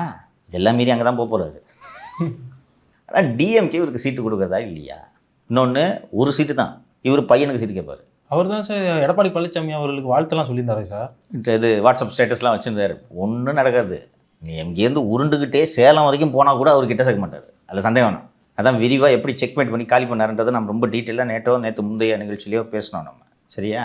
அதனால் அவருக்கும் ஆப்ஷன் இல்லை. ஸோ திமுக தலைமை இப்படி யோசிக்கிறதுன்ட்டு தினமலரில் வந்திருக்கக்கூடிய செய்தி சரிதான் சார். அடுத்து வந்து எடப்பாடி பழனிசாமி அவர்கள் வந்து திமுக இனிமேல் ஆட்சிக்கே வராது, இதுதான் அவங்களுக்கு கடைசி தேர்தல் அப்படின்னு சொல்லியிருக்காரு சார். சார் இதுக்கு நானும் ஒரு டவுட்டு கேட்கணும் சார். எஸ், இந்த தடவை என்டிஏ தான் ஆட்சிக்கு வருன்ற மாதிரி தொடர்ந்து சொல்லிகிட்டே இருக்கீங்க. இது அதிமுக ஆட்சியாக இருக்காது, இது பாஜக ஆட்சியாக தான் இருக்கும், கூட்டணி ஆட்சியாக தான் இருக்குன்ற மாதிரி சொல்கிறாங்க. அடுத்து வந்து எப்போ கூட்டணி பேச்சுவார்த்தை நடந்தாலும் அதிமுக தலைமையில் தான் நடக்கும். ஆனால் இப்போ நடக்கிற கூட்டணி பேச்சுவார்த்தை எல்லாம் பாஜக தலைமையில் தான் நடக்குது. ஆனால் நீங்கள் அடித்து சொல்கிறீங்க என்டிஏ ஆட்சி வரும், அதுவும் வந்து எடப்பாடி பழனிசாமி தான் முதலமைச்சர் ஆவாருன்னு அடித்து சொல்கிறீங்களே, இது எப்படி சார்? நேற்று முதல் களம் அதிக தெளிவாகி இருக்கிறது என்று பார்க்க வேண்டும். ஃபஸ்ட்டு ஒரு பைக் பிரசாத் சொன்னதை பதில் சொல்லிவிட்டு அதுக்கப்புறம் இந்த விஷயத்துக்கு வரேன். தம்பி, கருணாநிதி அவர்கள் ஆக்டிவாக அரசியல் செய்த போதெல்லாம் நீங்கள் ரொம்ப சிறுவனாக இருந்திருப்பீங்க, சரியா? எம்ஜிஆர் அவர்கள் முதல்வராக ஆன பிறகு அவர் இறக்கும் வரை கருணாநிதியால் ஆட்சியை பிடிக்கவே முடியவில்லை. 13 வருஷம். அவர் இறந்து கட்சி 2ஆ உடைந்து சின்னம் முடக்கப்பட்ட பிறகுதான் திமுக 1989 ஆட்சிக்கு வந்தது. 13 வருஷம். இந்த 13 வருஷம் கட்சியை உயிர்ப்போடு வைத்திருந்தார் கருணாநிதி. அந்த போமாட்டான் தொண்டை, அதை விட்டு தோத்தாலும் அங்கே தான் இருப்பான். கஷ்டம், அதிமுகவுக்கு எதிராக அரசியல் செய்தது கஷ்டம், செஞ்சார். திமுகவுக்கு ஒரு இருக்கக்கூடிய ஒரு பெயர் என்னவென்றால் எதிர்க்கட்சியாக மிகச்சிறப்பாக செயல்படக்கூடிய கட்சி திமுக அப்படின்னு அந்த பேர் இருக்குது. ஏதாவது ஒன்று பண்ணின்னு இருப்பார். கடைசியாக எனக்கு நினைவு தெரிந்து 80களின் இறுதியில் இந்திய எதிர்ப்பு போராட்டம், அப்போ ஒன்றும் இந்திய யாரும் திணிக்கவே இல்லை, இந்திய எதிர்ப்பு போராட்டம் ஆரம்பிச்சு கையில் தார்ட்டினை தூக்கிட்டு ரயில்வே ஸ்டேஷனாக ஆரம்பிச்சு ஏதாவது ஒன்று பண்ணுவார். அப்புறம் ஈழ போராட்டம் உயிர் போட வச்சுருப்பார். எதிர்க்கட்சியாக கட்சியை வழிநடத்தும் அந்த திறன் ஸ்டாலின் இருக்குன்னு நினைக்கிறீங்களா? அவர் மகனுக்கும் கிடையாது, அவருக்கும் கிடையாது சார். தம்பி, இந்த பொங்கல் அன்றைக்கோ பொங்கலுக்கு மறுநாள் ஜல்லிக்கட்டு நடந்துச்சு மதுரையில். இந்த ஆண்டு 2 மணி நேரம் தாமதமாக தொடங்குச்சு, ஞாபகம் இருக்கா? எதுக்கு? அவர் படம் பார்த்துட்டு வர்றதுக்காண்டி லேட்டாக வந்தார் 2 மணி நேரம், தெரியுமா? கலெக்டர் வெயிட் பண்ணுறாங்க, அமைச்சர் வெயிட் பண்ணுறாரு, எஸ்பி வெயிட் பண்ணுறாங்க, ஃபாரின் டிக்னிட்டரிஸ்லாம் வந்துருக்காங்க அந்த ஜல்லிக்கட்டை பார்க்கணும் அப்படின்றதுக்காக. 2 மணி நேரம் லேட்டு, தெரியுமா? உதயசூரியன் எல்லாருக்கும் சொல்லிட்டு இருக்காங்க. அந்த உதயசூரியனை பார்க்காத ஒரே ஆள் உதயநிதி தான். பேர் தான் உதயநிதி, ஆனால் உதயசூரியன் பார்த்ததில்லை. ஈவினிங் தான், சன்செட்டு தான், நோ சன்ரைஸ். ரொம்ப கஷ்டம் எதிர்க்கட்சியாக இருக்கிறது. போலீஸ் கேஸுக்கு மேலே கேஸ் போட்டு விட்டுக்கிட்டு இருக்கோம். எந்த கவர்மெண்ட்டாக இருந்தாலும் சரி சமாளிக்கணும், தொண்டனை கைடு பண்ணணும். ஒரு அரசு செய்யக்கூடிய செயல்களை கூர்மையாக விமர்சனம் செய்ய வேண்டும். விமர்சனத்தோடு நிற்காமல் போராட்டங்களை தொடங்க வேண்டும். கவர்மெண்ட்டுக்கு தொல்லை கொடுத்துனே இருக்கணும்ப்பா, அதான் இப்போ எதிர்கட்சியோட வேலை. நிம்மதி ஆட்சி பண்ண விடக்கூடாதுப்பா. இது அப்பா பையனை செஞ்சுருவாங்களா? சரியாக சொல்லியிருக்காரு எடப்பாடி. இதுதான் பிஜேபியோட நோக்கமும். நான் நமது நிகழ்ச்சியிலேயே விஷக்கிருமின்னு சொல்கிறேன் திமுகவை. உண்மையிலேயே விஷக்கிருமிகள். மனசார எடப்பாடி இந்த உணர்றாருன்னு நான் நம்புகிறேன். அவ்வளோ அட்டூழியம்பா. அதிமுக கட்சிக்காரங்க எத்தனை பேர் பொய் வழக்கு போட்டு என்பதொரு இதே வேலையை சுற்றினுக்கிறாரு. மற்ற கட்சி பிஜேபி. சில நாட்களுக்கு முன்பு அந்த தொலைக்காட்சி விவாதத்தில் சேகர்பாபு அனுப்பி வைத்த ரவுடிகள் பிஜேபி நிர்வாகிகளை அடித்து அவங்க மேலே கேஸை போட்டு விட்டாங்க. பார்த்தியா? எஸ்டி சூர்யா முன்ஜாமீன் வாங்கினாரா? ஆனால் அந்த ஆஃபீஸுக்கு முன்னாடி தான் அண்டா செந்தில் வந்து வீடியோ போடுறாரு, அண்ணனோட படைகள் வருது, அவங்க வந்து பாதுகாப்பாங்கன்னு. ஆனால் அவங்க தான் அடித்தது. அடி வாங்கினவங்க மேலே கேஸு, அடித்தவங்க மேலே கேஸ். பார்த்தீங்களா? இதெல்லாம் எடப்பாடி பழனிசாமி மனதார உணர்றாரு, பிஜேபி தலைவர்களும் உணர்கிறார்கள். அதனால தான் நம்ம தூரத்துலேருந்து பார்க்குறோம். அவர் பக்கத்தில் இருந்து சிஎம் அசம்பிளியில் பார்த்துட்டு இருக்காரு, ஆட்சி எப்படி நடத்துகிறாருன்றதையும் பார்த்துட்டு இருக்காரு 5 வருஷமா. இல்லைன்னா பொம்மை முதல்வர்ன்ற வார்த்தையை பயன்படுத்துவாரா? 24 தேர்தல் பிரச்சாரத்தில் சொன்னார்ல, இந்த கீ கொடுத்தா டக்கு டக்கு டக்கு டக்குன்னு அடுமை, அது மாதிரி பொம்மைன்னு சொல்லுவாரா? ஒரு முன்னாள் முதலமைச்சர் சொல்லுவார், அந்த வார்த்தையை பயன்படுத்துவாரா? பயன்படுத்துறாருன்னா அப்போ எதிர்க்கட்சியை எந்த லட்சணத்தில் பண்ணுவார்ன்றது தெரியும். அந்த நம்பிக்கையில் தான் சொல்கிறாரு. நீங்களே சொல்லியிருக்கீங்க, இங்கே ஆட்சியாளர்கள் வந்துட்டு ஆட்சி நடத்தலை, அதிகாரிகள் தான் நடத்துகிறாங்க அப்படின்னு. ஆட்சி மாறுச்சுன்னா அது அதிகாரிகள் ஃபுல்லாமே ஆட்சியாளர்களுக்கு போயிடுவாங்க. ஆமாம், இவங்களுக்கு எந்த ஆப்ஷனும் இல்லைல்ல சார். ஸோ அதெல்லாம் தெரிஞ்சு தான் சொல்கிறார். இப்போ ஒரு பாண்டியன் கேட்ட கேள்விக்கு வரேன். பிரதமர் மோடி அவர்கள் மதுராந்தகத்தில் நடைபெற்ற அந்த பிரச்சார கூட்டத்தில் மேடையிலேயே என்டிஏ ஆட்சி அமையப் போகிறது என்று சொன்னார். அதில் எடப்பாடி பழனிசாமி பேசின அந்த ஸ்பீச் பார்த்தீங்களா? தனி பெரும்பான்மையோடு அதிமுக ஆட்சி அமைக்கும்னு அங்கேயே சொன்னார். ரைட்டா? அப்படி இருக்கையில் இந்த கூட்டணி ஆட்சி என்டிஏ ஆட்சின்னு சொல்கிறார் பிரதமர். வேறு வழியே இல்லை, இயல்பாக அது பிஜேபி ஆட்சியாகத்தான் அமையும் என்றெல்லாம் சொல்கிறார்கள். அதெல்லாம் யாரிடமிருந்து வருகிறது என்று பார்த்தீர்கள் என்றால் அந்த விமர்சனங்கள் என்டிஏ கூட்டணி தேரவே தேராது என்று சொல்லி கொண்டிருந்தவர்கள் வாயிலிருந்து வருகிறது. அதிமுக தனித்து விடப்பட்டிருக்கிறது, கூட்டணி இல்லை, 26 தேர்தலில் எளிதாக வெற்றி பெற்று விடலாம் என்று இவர்கள் கனவு கண்டு கொண்டிருந்த சமயத்தில் எடப்பாடி பழனிசாமி டெல்லிக்கு போய் அமித்ஷாவை சந்தித்து கூட்டணி அறிவிச்சாங்களா? அறிவித்த உடனே வயிற்றுலையும் வாயிலையும் அடிச்சுக்கிட்டாங்களா? திமுகவில் போயும் பிஜேபியோட கூட்டணி வைத்து விட்டீர்களே, போயும் ஐயோ பிஜேபியோட கூட்டணி வைத்து விட்டீர்களே சொன்னாங்களா? எங்கள் கட்சிங்க, நாங்கள் யார்கிட்ட வேணாலும் கூட்டணி வைப்போங்க, உங்களுக்கு நாங்கள் வந்து சின்ன எடப்பாடி பழனிசாமி பதில் சொன்னாரா? இன்னும் இருக்கா? சட்டப்பேரவையில் மக்கள் பிரச்சனைகளை விவாதிக்க வேண்டும் இல்லையா? அங்கே போயும் பிஜேபியில் கூட்டணி வச்சுக்கிட்டீங்களேன்னு சொல்லிட்டு அதை ஒரு வியப்பாக சொன்னார் எடப்பாடி பழனிசாமி. அசம்பிளியில் பேசுகிற விஷயமாயாது, நாங்கள் யார் கூட வேணாலும் கூட்டணி வச்சுப்போன்னு சொல்லிவிட்டு அதற்கு பிறகு அவர் சொன்னது, ஏன் நீங்கள் 99 கூட்டணி வைக்கல, மந்திரி சபையில் இடம்பெறல, எங்கள் கட்சி நாங்கள் யார் கூட வேணுமோ கூட்டணி வைப்போம். சரியா? இது ஒன்று. ஒரு பாண்டியன் கிட்ட இன்னொரு கேள்வி. முன்னாடியெல்லாம் பேச்சுவார்த்தை அதிமுக தான் நடத்தும், இப்போ பிஜேபி பேச்சுவார்த்தை நடத்துகிறது, கட்சியை அடமானம் வைத்து விட்டார் எடப்பாடி. பிஜேபி பேச்சுவார்த்தை நடத்தி எல்லா முடிவுகளையும் பிஜேபி எடுப்பதாக இருந்தால் பன்னீர்செல்வம் அந்த கூட்டணியில் இருப்பாரா இருக்க மாட்டாரா? இருப்பாரா? பிஜேபிக்கும் ஓபிஎஸ்க்கும் என்ன பஞ்சாயத்து? விசுவாசமாக காலில் விழுந்து கிடக்கிறாரு இல்லையா? ஏன் ஓபிஎஸ் சேர்க்கல இது வரைக்கும்? எடப்பாடி பழனிசாமி அவர்கள் அவர் வேணாம் சொன்னாங்க. அப்போ முடிவை பிஜேபி எடுக்குதா எடப்பாடி எடுக்கிறாரா? அதிமுக தான் சார் எடுக்குது. ஏன் சார் நம்ம இப்படியே பார்க்கக்கூடாது? டிடிவி அவர்களை கட்சியில் கூட்டணிக்குள்ள கொண்டு வந்ததுக்கு பிஜேபி முக்கியமான காரணமாக சொல்லப்படுது. அதே மாதிரி சசிகலா அவர்களை பிரச்சாரத்தை கூட்டி வர்றதுக்கும் பிஜேபி தான் உதவுறாங்க அப்படின்ற மாதிரி இருக்குது. அப்போ அப்படி தானே சார் நம்ம எடுத்துக்கிற மாதிரி இருக்கும். இருக்கட்டும். ஆனால் திரு டிடிவி தினகரன் அவர்களை கூட்டணியில் அழைத்து வரும் முடிவை எடப்பாடி பழனிசாமியிடம் கலந்தாலோசிக்காமல் தானாக எடுத்தார்களா பிஜேபியினர்? அதை பண்ணியிருக்க மாட்டாங்க. அப்புறம் என்னப்பா பிரச்சனை? இவங்களுக்கு வயிற்றெரிச்சல். எப்படியாவது இந்த கூட்டணியை இடித்து பேசி மக்கள் இந்த கூட்டணியை நம்பாமல் செய்ய வேண்டும்ன்றதுக்காக எதையாவது சொல்லணும்னு உட்காந்து இந்த டிவி தொலைக்காட்சி விவாதங்களில் ஐயா இல்லைங்க அது அதிமுக ஆட்சியே இல்லைங்க அது என்று சொல்லி கொண்டிருக்கிறார்கள். டிடிவி தினகரன் சமீபத்தில் ஏதோ ஒரு தொலைக்காட்சி நிகழ்ச்சியில் ரொம்ப அழகாக சொன்னார். கூட்டணி ஆட்சின்ட்டு சொல்கிறாங்களே அப்படின்னு சொல்லிட்டு, எல்லாம் தேர்தல் முடிவுக்கு பிறகுங்க. முழு பெரும்பான்மை அதிமுகவுக்கு கிடைச்சிச்சுன்னா எதுக்கு கூட்டணி ஆட்சி? அவங்க எப்படி அதுக்கு ஒத்துக்குவாங்க? முழு பெரும்பான்மை கிடைக்கலன்னா கூட்டணி ஆட்சிக்கு நாங்கள் எல்லாம் வலியுறுத்துவோம். இதுதானே ஃபேரு. இப்போ ஏன் களம் நேற்று முதல் தெளிவாகி இருக்கிறது என்று சொல்கிறேன் என்றால், தாவேக தலைவர் விஜய் கூட்டணி கிடையாது, அதுவும் அதிமுகவோடு கூட்டணி கிடையாது என்பதை அறிவித்து விட்டார்.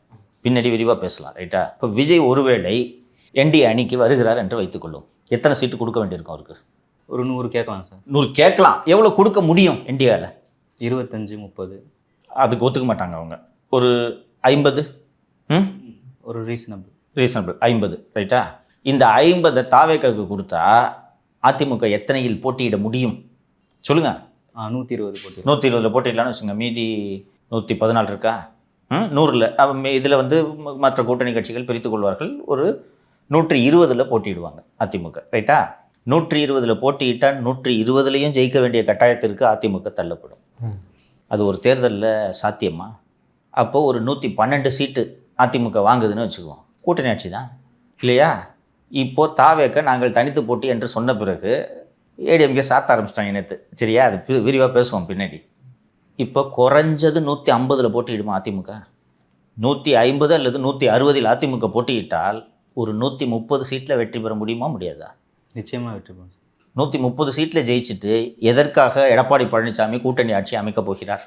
அதற்கு பிறகு மோடி அவர்களோ அமித்ஷா அவர்களோ இல்லை எங்களுக்கு துணை முதல்வர் கொடுன்னு கேட்பாங்களா? இன்னொன்று, பீகாரில் ஜனதாதளத்தை விட அதிக எண்ணிக்கையில் ஜெயித்த கட்சி பிஜேபி. கரெக்டா? யோ நாங்கள் தான் சிஎம்னு சொல்லியிருக்கலாமா? நிதிஷ் அவர்களின் முகத்தை வைத்து தான் தேர்தலில் வெற்றி பெற்றோம், அவர் தான் சிஎம் சொன்னாங்களா?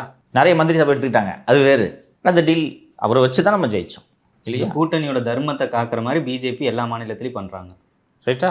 இங்கே மெஜாரிட்டி ஏடிஎம்கே வின் பண்ணிடுச்சுன்னா கூட்டணி ஆட்சின்ற பேச்சு எங்கிருந்து எழப்போகிறது? இதை ரொம்ப அழகாக புரிஞ்சுக்கிட்டு தினகரன் தான் எக்ஸ்பிளைன் பண்ணுறாரு. சரியா? ஸோ இந்த கூட்டணி ஆட்சி என்டிஏ தலைமையில் தான் எல்லாம் நடக்குது, பிஜேபி தலைமையில் தான் எல்லாம் நடக்குதுன்றதெல்லாம் இந்த கூட்டணியின் மீது மக்களுக்கு வெறுப்பை ஏற்படுத்த வேண்டும் என்பதற்காக திமுக ஈகோசிஸ்டம் பரப்பிவிடக்கூடிய விஷயங்கள்.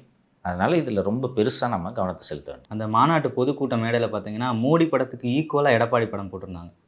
அப்போது அதுலேயே எல்லாமே உடச்சிட்டு பாண்டியன் அதிமுக பிஜேபி கூட்டணி சென்னையில் அமித்ஷா அவர்களால் அறிவிக்கப்பட்டதல்லவா? என்டிஏ கூட்டணிக்கு தலைமை எடப்பாடி பழனிசாமி ஜெயின்னு சொன்னாரா? வேற என்னப்பா வேணும்? அவங்களே ஒத்துக்கிட்டாங்க. உங்களுக்கு என்னையா பிரச்சனை? திமுகவுக்கு தான் சார் வயிறு எரியுது, பயமாக இருக்கான் சார். தமிழகத்தில் பாரதிய ஜனதா கட்சியின் தலைவராக இதற்கு முன்பு இருந்தது யார்? அண்ணாமலை. என்னென்ன பேசினார் எடப்பாடி பழனிசாமி ஞாபகம் இருக்கா? எதற்காக நயினார் நாகேந்திரனை தமிழக பாஜக தலைவராக நியமித்தார்கள்? எடப்பாடி பழனிசாமி அவர்களை விமர்சிச்சதுனால அவங்களுக்கு பிடிக்கல. நயினார் நாகேந்திரன் ஆர்எஸ்எஸ் பின்புலத்திலிருந்து வந்தவரா? அதிமுக பின்புலம் சார். அதிமுக பின்புலத்திலிருந்து வந்தவர். பிஜேபியில் தலைவராகிறதுக்கு வேறு ஆளே இல்லையா? நீங்களே சொல்லியிருக்கீங்க சார், அவர் அதிமுகவில் இருந்தவர், அங்கே இருக்க அமைச்சர்களோட நிர்வாகிகளோட மனங்கள் எல்லாமே தெரியும், அதனால ஈஸியாக தேர்தலை சந்திக்கலாம். அதற்காகத்தான் அவர் நியமிக்கப்பட்டது. என்று நடக்கிறது கூட்டணி அறிவிப்பென்று அந்த முடிவு எடுக்கப்படுகிறது. ஞாபகம் இருக்கா? நாமினேஷனை ஃபைல் பண்ணல அவர். ஞாபகம் இருக்கா? போட்டியின்றி தேர்வுன்ட்டாங்க. எதற்காக? எடப்பாடி பழனிசாமிக்காக. கரெக்டா? நல்ல ஜெல்லாக இருக்குது அலையன்ஸு. அங்கே ஜெல் ஆகலை திமுகவில். அந்த வயிற்றெரிச்சல். ஸோ பத்திரிகையாளர்கள் என்ற போர்வையில் நம்ம இந்து ராம் போன்றவர்களை எல்லா தொலைக்காட்சிகளுக்கும் அனுப்பி ஐயையோ இது தேராதுங்க, அது அவள் தாங்க, ஐயோ போச்சுங்க, அது தேரவே தேராதுங்க. சரிங்க, தேரலைன்னா சந்தோஷம் தானே, ஏன் லோலோன்னு கத்திட்டு இருக்கிறீங்க? ஸோ இது போன்ற பிரச்சாரங்கள்லாம் இருக்கத்தான் செய்யும். இது இல்லாமல் இருந்தால் அது என்னையா தேர்தல் சொல்லுங்கள்? ஐயோ பலமான கூட்டணி அமைஞ்சிருச்சுங்க, எங்கள் நிலைமை கஷ்டம் கண்டா திமுக சொல்லுமா? இப்படி தான் சொல்லுவாங்க. அண்ணன் சீமான் சொல்லிக்கிட்டு இல்லையா நாங்கள் தான் ஜெயிப்போன்னு? 15 வருஷமாக சொல்கிறார் சார். திருப்பி சொல்லிட்டு தான் இருப்பார். இப்போது வேறு திடீர் நிலைப்பாடு ஒன்று எடுத்திருக்கிறார். ஆமாம் சார். தாவேகாவை விமர்சனம் செய்யக்கூடாது என்று. எனக்கு என்ன கவலைன்னா வீடியோ தம்பி எப்படி வீடியோ போடுவார்ன்ற கவலை தான் எனக்கு இருக்குது. அது பாட்டு போட்டுட்டு இருப்பாரு. நீங்கள் கட்சி தலைவரே அவர் தான். சீமான் சும்மா துணைக்கிருக்காருயா, இல்லைன்னா கேட்கணும்ல. ஆமாம். எதுக்கு அப்படி பேசுறேன்னு கேட்கணும்ல. பேமெண்ட்டு திமுக தருது, திமுக சொல்கிறது கேட்பாரா தலைவர் சொல்கிறது கேட்பாரா? பணம் அவன் கொடுக்குறவங்க கூட தான் பேசுவார். ஆமாம். அப்புறம் அண்ணனும் திரள் நிதி வாங்குறாரு, தம்பி திரள் நிதி வாங்குறாரு. அந்த கட்சியை திரள் நிதி வாங்குறதுக்காக தான் ஏன் நடக்குது? என்ன ஏன் நீங்கள் இப்படி இருக்கிறீங்க? ஜெயிக்கவே போகிறதில்லன்றது நல்லா தெரிஞ்ச பிறகு வருஷம் தேர்தலில் போட்டிட்டு இருக்கிறதுக்கான ரீசன் என்னன்னு சொல்லு. பயிற்சி எடுக்கிறதுக்கு காசு வேணும்ல. வெறும் வயிற்றுல பயிற்சி எடுப்ப சொல்லுப்பா. காசு வேணும் சார். நல்லா கவனித்து பாருங்கள். நீங்கள் எங்கெங்கெல்லாம் இஸ்லாமிய சமூகத்தை சேர்ந்தவர்களை வேட்பாளராக சீமான் நிறுத்துகிறாரோ அங்கெல்லாம் ஏடிஎம் கிட்ட பேமெண்ட் வாங்கிட்டான்னு அர்த்தம். புரியுதா? 2019 தேர்தலில் தேனி தொகுதியின் வேட்பாளர் ஏன் மாற்றப்பட்டார் என்பதை நமது நண்பர் ஜெகதீச பாண்டியனிடம் விசாரியுங்கள், விரிவாக சொல்லுவார். இப்போ கூட காயல்பட்டினத்தில் இருக்க அபுபக்கரை வந்து கடையநல்லூரில் போட்டிருக்காரு. ஒய் ஆரம்பிச்சிட்டாரு. தேர்தல் வந்தால் யாருக்கு கொண்டாட்டமா இல்லையா? அண்ணனுக்கு கொண்டாட்டமா இருக்கும், சந்தோஷமா இருப்பார். இன்னொன்று, ஜெயிக்க முடியாதுன்றது அவருக்கு தெரியாதையா? எல்லாருக்குமே தெரியும் சார். தெரியும். அப்புறம் எதுக்கியா போட்டிட்டாங்க சொல்லியா பாவத்தை? சின்ன சின்ன பசங்கள்லாம் பாவம் ஆர்வத்தில் வந்து போட்டிட்டு அதோடு அந்த பகுதி திரும்புறதில்லை. சார் நேற்று மாமல்லபுரத்தில் கூட்டம் நடத்தியிருக்காரு சார் விஜய். இவ்வளோ நாள் இந்த கரூர் இன்சிடெண்ட்டுக்கு அப்புறம் அதிமுகவை தாக்கி பேசாமல் இருந்தார். திடீர்னு பார்த்தா அதிமுகவை தாக்கி பேசியும் தான் முதலமைச்சர் வேட்பாளர் அப்படின்றதையும் வெளிப்படையாக சொல்லியிருக்கிறாரு. இப்போ அவங்களுக்கு அந்த சின்னமும் கிடச்சிருக்கு, அந்த சின்னத்தையும் அறிமுகப்படுத்தியிருக்காரு. ஸோ 26 தேர்தலில் இது எத்தகைய தாக்கத்தை ஏற்படுத்தும்? அதுக்கு முன்னாடி அதில் பேசியவர்கள் என்னென்ன பேசுனாங்கன்றதெல்லாம் பேசிட்டு அதுக்கப்புறம் விஜயோட ஸ்பீச்சுக்கு போவோம். எந்த கட்சியிலையும் கட்சியோட சின்னத்தை பயன்படுத்தாதீங்கன்னு அவங்க தொண்டர்களுக்கு அறிவுரை கொடுக்குற தலைவர்களை எங்கேயாவது பார்த்துருக்கீங்களா? பார்த்ததில்லை சார். நேற்று செங்கோட்டையன் என்ன சொன்னார்? தூங்கிக்கிட்டு இருக்கவங்க காதுலையும் பஸ் ஸ்டாண்டு அப்புறம் வந்துட்டு வயசானவங்க கிட்டையும் போய் விசில் அடிச்சிடாதீங்க, அவங்க தடுமாறி போயிடுவாங்க அப்படின்னு செங்கோட்டையன் சொல்லியிருக்காங்க சார். அது சொல்லிட்டு ஓட்டு போட மாட்டாங்க. ஓட்டு போட மாட்டாங்க. எந்த அளவுக்கு பாதிக்கப்பட்டிருக்காரு தெரியுதா? ஏன் சொன்னாருன்னு தெரியலையே சார். ஒன்றுமே பண்ண முடியாது. ஏன்பா அந்த சாம் டேனியல் வீடியோ பார்த்தியா இல்லையா? பார்த்தேன் சார். லைவ் கொடுத்துட்ருக்காருயா. இல்லை சார், நானாவே இருந்தாலும் அது சொல்ல மாட்டேன் சார். அப்படி எப்படி தான் சொன்னான்னு தெரியல. அந்த அளவுக்கு அந்த ஆளு காதுலேயே விசில ஊதி கொலையாக கொன்று எடுத்திருக்காங்க. அந்த வேதனை தான் வெளிப்படுத்தியிருக்காரு. நேற்று கைத்தட்டலாம் இல்லை, ஒரே விசில் சத்தம் தான். தம்பி, அந்த தொண்டர்களோட மனநிலையை புரிஞ்சுக்க. நான் ஏன் மீண்டும் மீண்டும் சாம் டேனியல் வீடியோவை சொல்கிறேன்னா, லைவு ரெக்கார்டிங் இல்லை, லைவு. எல்லாருக்கும் முகத்தை காட்டணும்னு ஆசை இருக்கும். வந்து சில பேர் இப்படி கையை காட்டுவாங்க, இதெல்லாம் பண்ணுவாங்க. This fine, okay. டான்ஸ் ஆடுறது இல்லாமல் அவரு கழுத்தில் போய் துண்டை போடுறான். ஏத்தான் அவரு டேனியல் லைவ் போயிட்டு இருக்கிறதுனால அவரு வெறும் ரெக்கார்டிங்னா ஏய் நிறுத்துப்பா கம்மிட்டு இருப்பா அப்படின்ட்டு ஏதாவது சண்டை கிட்ட போட்டிருப்பாரு. லைவ் போயிட்டு இருக்கிறதுனால அவராலையும் ஒன்றும் பண்ண முடியல. அப்படியே பேசிக்கிட்டே அவர் நடந்துக்கிட்டு லைவ் கொடுக்குறாரு. அப்போ செங்கோட்டையனை என்ன பாடுபடுத்தியிருப்பாங்க? திரு வைத்தியலிங்கம் அவர்கள் திமுகவில் இணைவதற்கு முன்பு தாவேக்காக்கு சென்று விடலாம் என்று திட்டம். இங்கே அன்னைக்கு எத்தா சுற்றினுக்கிறாரு. அவருக்கு கொங்கு பகுதியே அவர் கண்ட்ரோலில் விட்டுட்டாங்க. நம்ம அது மாதிரி டெல்டா பகுதியே இன்சார்ஜாக வாங்கிக்கிட்டு இருந்துடலாம். போய் அதை அதிமுக கோட்டையாக மாற்றிடலாம். அதிமுக கோட்டையானா அதிமுகவில் எப்படி நம்ம கெத்தாக இருக்கும், அது மாதிரி கொங்கு அண்ணன் எடுத்துக்கிட்டான். நம்ம டெல்டாவை, திருச்சி டெல்டாவெல்லாம் நம்ம எடுத்துக்கலாம். காவிரி டெல்டா ஃபுல்லாக நம்ம எடுத்துக்கலாம். எடுத்துக்கிட்டோன்னா ஒரு 2 பெரிய பெரிய பகுதிகள் கண்ட்ரோல் வந்துருச்சுன்னா தாவேக்கவே நம்ம கண்ட்ரோலுக்கு கொண்டு வந்துடலாம். இதுதான் ஒரு பிளான். அண்ணன்னு ஃபோனை போட்டிருக்காரு. அண்ணன் இந்த பக்கத்து வந்துடாதீய, இது நடந்தது.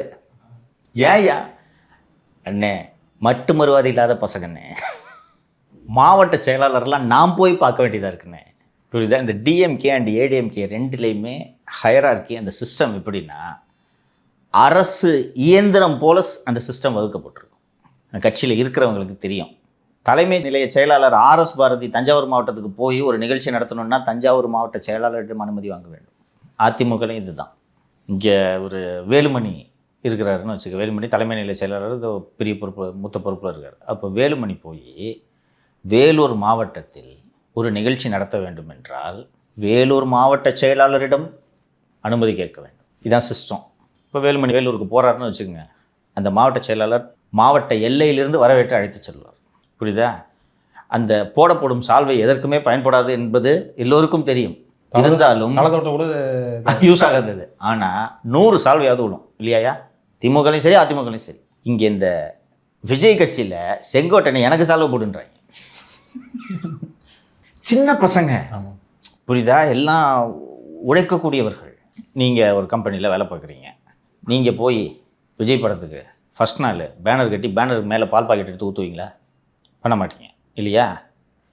அப்போது இதை விட எளிய பின்புலத்திலிருந்து வரக்கூடியவன் தான் இந்த வேலையை செய்வான் இல்லையா?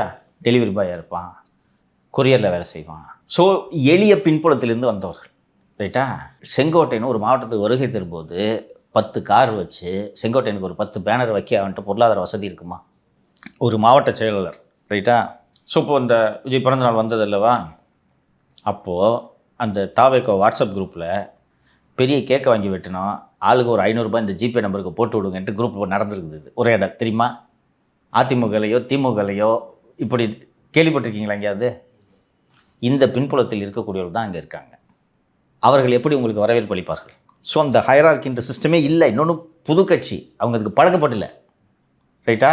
அதனால் ஆனால் செங்கோட்டையன் இதற்கெல்லாம் பழக்கப்பட்டவர், வைத்தியலிங்கம் இதற்கெல்லாம் பழக்கப்பட்டவர்.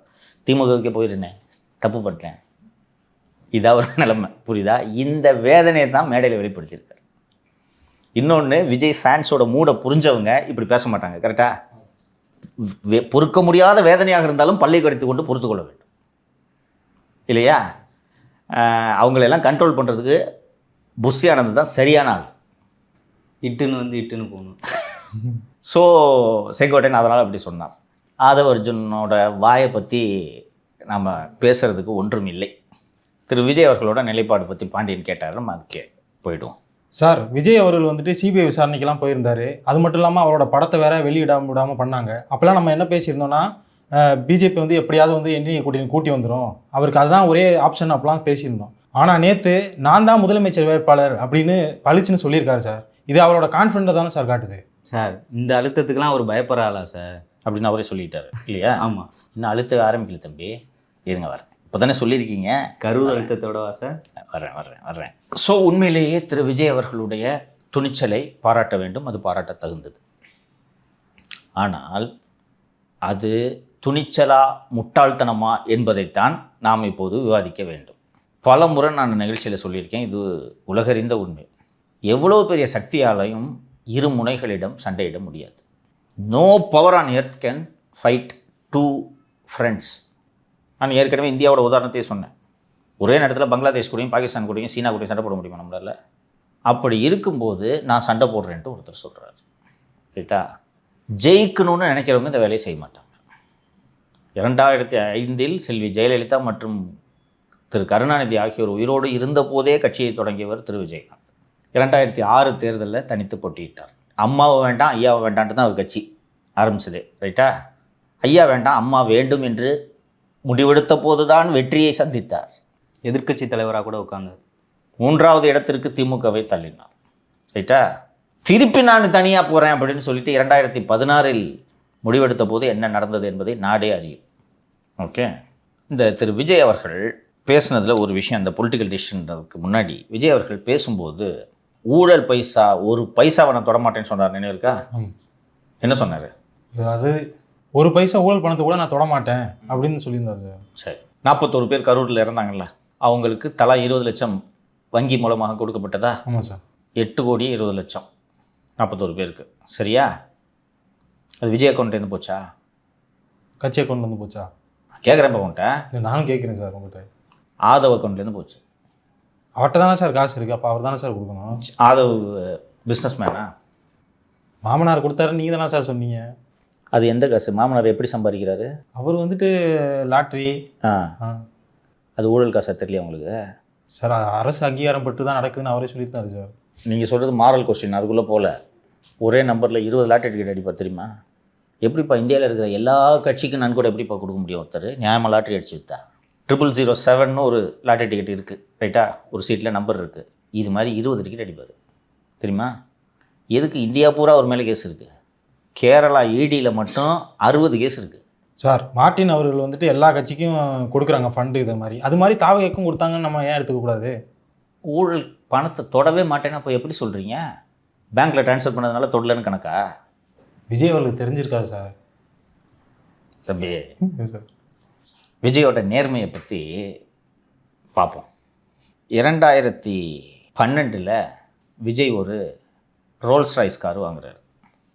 சரியா? வாங்கலாம், ஒரு செல்வந்தர் வாங்கலாம். வாங்கும்போது அதை ரிஜிஸ்ட்ரேஷன் ஆஃபீஸில் ரிஜிஸ்டர் பண்ண மாட்டேன்றாங்க. ஏன்னா இதற்கு உரிய என்ட்ரி டேக்ஸு, நுழைவு வரி, அதை வணிக வரித்துறையில் செலுத்திட்டு அந்த சலானை கொண்டு வாங்க, நாங்கள் ரெஜிஸ்டர் பண்ணுறோன்றாங்க. சொன்ன உடனே இந்த மக்கள் நலன் மீது அக்கறை கொண்ட 30 வருடமாகவே மக்களுக்காகவே உழைத்து கொண்டிருக்கக்கூடிய திரு விஜய் அவர்கள் என்ன செய்திருக்க வேண்டும்? வரியை கட்டியிருக்கணும் இல்லையா? அது சட்டம், கட்டியிருக்கணும். கோர்ட்டுக்கு போகிறார். அந்த வழக்கு 2021 முடிவுக்கு வருகிறது. கரெக்டாக நீதிபதி திரு SM சுப்பிரமணியம் அவர்கள் முன்பு இந்த வழக்கு விசாரணைக்கு வருகிறது. தீர்ப்பில் என்ன சொன்னார்ன்றதை படிக்கிறேன். நீதிமன்றத்தில் ஒரு மனு தாக்கல் செய்கிறேன்னா அதில் உன்னை பற்றி அறிமுகம் இருக்கணும், பெட்டிஷனை பற்றி. நான் இந்த மாதிரி இங்கே இப்படி வேலை பார்க்குறேன் அப்படின்ட்டு இருக்கணும். இதானே பெட்டிஷனு? நான் என்ன வேலை செய்கிறேன்றதையே அந்த பெட்டிஷனில் விஜய் போடல, அப்படியே எழுதியிருக்கார். The petitioner has not even revealed his occupation. However, counsel for petitioner contended that the petitioner is a reputed cine actor. ஏன் நான் இந்த மாதிரி ஆக்டர்னு போடலன்னு சொல்லு. நான் பிரபலமான நடிகர்னு அந்த மனுவில் ஏன் சொல்லலை? ஏன்னு தெரியல சார். நீ தான் பிரபலமான நடிகர், இவ்வளோ சம்பாதிக்கிற, டாக்ஸை கட்டுறான்னு சொல்லுவாங்களா? சொல்ல மாட்டாங்களா? ஆமாம். அதுக்கு தான் வெறுமனே சி ஜோசப் விஜய். புரியுதா? இங்கிலாந்துலேருந்து காரை இறக்குமதி செய்யக்கூடிய ஒருவர் நான் நடிகர் என்பதை கூட போடாமல் வெற்று அஃபிடவிட்டாக தாக்கல் செய்திருக்கிறார்னு சொல்லிட்டு இங்கிலாந்திலிருந்து ஒரு ப்ரெஸ்டீஜியஸான காரை இறக்குமதி பண்ணுறாரு. இவர் ஒரு பிரபலமான சினிமா நடிகர். இப்படி பிரபலமாக இருக்கக்கூடிய இந்த சினிமா நடிகர் வரியை சரியாக செலுத்த வேண்டும் என்பதை இந்த சமூகம் அவரிடமிருந்து எதிர்பார்க்கிறது. வரி விதிப்பு என்பது ஒரு நாட்டின் முதுகெலும்பு.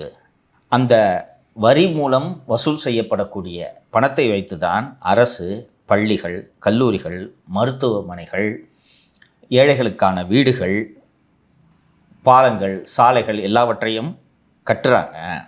நடிகர்களுக்கு நிறைய ரசிகர் மன்றங்கள்லாம் இருக்குது. அந்த நடிகர்களோட ரசிகர்கள் அந்த நடிகரை நிஜ வாழ்க்கையிலும் ஹீரோவாக பார்க்கிறார்கள்.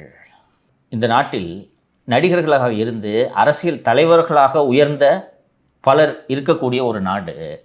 அதனால் நடிகர்கள் மக்களுக்கும் தங்கள் ரசிகர்களுக்கும் முன்னுதாரணமாக இருக்க வேண்டும். வரி ஏய்ப்பு செய்வது தேச விரோத செயல். இந்த நடிகர்கள் திரைப்படங்களில் சமூக நீதி பேசுகிறார்கள், ஏழைகளுக்காக குரல் கொடுக்கிறார்கள், ஊழலை ஒழிப்பேன் என்று சொல்கிறார்கள். ஆனால் வரி கட்டாமல் இப்படி ஏமாற்றுவது பொருத்தமான செயலா என்பதை இந்த நடிகர்கள் எண்ணி பார்க்க வேண்டும். வரி கட்ட மாட்டேன்னு கோர்ட்டில் ஒரு மனு தாக்கல் செஞ்சதோடு இல்லாமல் 9 வருஷமாக அந்த வழக்கை நிலுவையில் வச்சு 9 வருஷம் கழித்து வரி கட்ட மாட்டேன்னு வந்து ஆர்கியூ பண்ணுற இந்த பழக்கத்தை இந்த நீதிமன்றம் வேடிக்கை பார்க்காது, ஏற்றுக்கொள்ள முடியாது. அதனால் இந்த கேஸ் போட்டதுக்காக 1 லட்ச ரூபா அபராதம் போட்டாங்க. அவர் வந்து கட்சி ஆரம்பித்த பிறகு இந்த மாதிரி பேசிங்கன்னா அந்த காரையே வித்துட்டார். அது இன்னொரு கார். அப்படியா? இது ரோல்ஸ் ராய்ஸா? வர்றேன். இப்படிலாம் கேட்பீங்கன்னு தெரியும் தம்பி, வர்றேன். அப்புறம் இந்த ரிமார்க்ஸ் நான் இப்போ படித்தேன்ல, இதெல்லாம் சப்சிக்வெண்ட்டாக ஒரு டிவிஷன் பெஞ்சுக்கு அப்பீலுக்கு போய் அந்த டிவிஷன் பெஞ்சு இதை நீக்கிட்டாங்க. பட் இருந்தாலும் இந்த ஜஸ்டிஸ் எஸ்.எம். சுப்பிரமணியம் விஜய் பற்றி சொன்னதில் ஏதாவது தவறு இருக்கா சொல்லுங்கள். நீ சொல்லுப்பா, நீ விஜய் ஃபேன் தானே, சொல்லு. அவர் சட்டத்தில் என்ன சொல்லியிருக்கோ அதான் அவர் சொல்லியிருக்காரு. யார்? நீதிபதி. நீங்கள் நேர்மை பற்றி பேசுகிறீங்களா? அடுத்து இன்னொரு மேட்டருக்கு வரேன். இப்போ பேசுனது ரோல்ஸ் ராய்ஸ் இல்லையா? 2005 BMW X5. ஏன் வந்து இந்த காரை இம்போர்ட் பண்ணுறாருன்னா, அப்போது BMW ஷோரூம் சென்னையில் இல்லை. அதனால் அதை இம்போர்ட் பண்ணிவிட்டு 2005 வரி கட்ட மாட்டேன்னு கோர்ட்டுக்கு போகிறாரு. வரி கட்டாமல் ரொம்ப நாள் யூஸ் பண்ணிடுறாரு காரை, சரியா? அதற்கு பிறகு வணிக வரித்துறை 8 லட்சம் ரூபாய் வரி மற்றும் 30 லட்சம் ரூபாய் அபராதம் விதிக்கிறது. அதை எதிர்த்து கோர்ட்டுக்கு போகிறாரு. அப்போ கோர்ட் என்ன பண்ணுது, அபராதத்தை 2019 மட்டும் வாங்கிக்கிங்க அப்படின்னு சொல்லுது. தம்பி, இந்த 8 லட்சமோ அந்த அதுக்கு ஒரு எவ்வளோ டேக்ஸ்ன்னு தெரியல. அதுக்கு அந்த ரோல்ஸ் ராய்ஸ் கார் வாங்குறவங்களுக்கு என்ன சில பல கோடிகள்லாம் பெரிய விஷயமா? விஜயோ அவர்களுடைய செல்வத்திற்கு முன்பு இந்த வரி செலுத்த முடியாத அளவுக்கு கஷ்டமான வரியா? பாக்கெட் மணி மாதிரி கொடுத்துருவார் இல்லைங்களா? அவர் வக்கீல் கொடுக்குற காசை வரி கட்டிட்டு போயிருக்கலாமே சார். இதைத்தான் நீதிபதி 1 லட்ச ரூபா அபராதம் விதித்து சொல்கிறாரு. 9 வருஷம் கழித்து அவருக்கு தெரியும், யாராவது சீனியர் கவுன்சில் ஆர்கியூ பண்ணியிருப்பாங்க. அந்த சீனியர் கவுன்சிலுக்கு என்ன ஃபீஸ்ன்னு தெரியும், ஜட்ஜுக்கு தெரியும். இதுக்கு இவ்வளோ செலவு பண்ணிட்டு நீ வரியை கட்டியிருக்கலாம்ல. அதுக்கு தான் இவ்வளோ ரிமார்க்ஸ். நீங்கள் நேர்மையை பற்றி பேசலாமா? கட்டிட்டாரா இல்லையா? அதுக்கு எதுக்கே கோர்ட்டுக்கு போகிற? எப்போ ஒரு கார் வெளிநாட்டிலேருந்து எடுத்துகிட்டு வரையா, வந்து ரெஜிஸ்ட்ரேஷன் ஆஃபீஸ்க்கு போகிறையா? சார் இதுக்கு என்ட்ரி டேக்ஸ் கட்டணும் சார், இவ்வளோ டேக்ஸ்னா கட்டுங்கப்பா, பிடிச்சா? அது எடுத்து கோர்ட்டுக்கு போகிறீங்க. சரி, நீதிமன்றத்தில் கட்டானான்னு சொல்லுவாங்க அப்படின்ற கணிப்பு இருக்கு. இதுதான் உங்கள் நேர்மை, ரைட்டா? அடுத்த கார் கேஸுக்கு வரேன். என்ன சார், BMW X5 2 கார் தான் BMW X5. அந்த காருக்கும் வரி அபராதம் அது குறைக்கப்படுகிறது, ரைட்டா? அடுத்தது சமீபத்தில் கூட இந்த வழக்கு விசாரணைக்கு வந்திருக்கிறது, நிலுவையில் இருக்கிறது, சரியா? விஜய் அவர்கள் ஊழல் காசு ஒரு காசை கூட தொட மாட்டேன்னு தானே சொன்னார். 2015 செப்டம்பர் 30 அன்று திரு விஜய் அவர்களின் வீடு, அலுவலகம் எல்லா இடங்களிலும் வருமான வரித்துறை அதிகாரிகள் சோதனை நடத்துகிறார்கள்.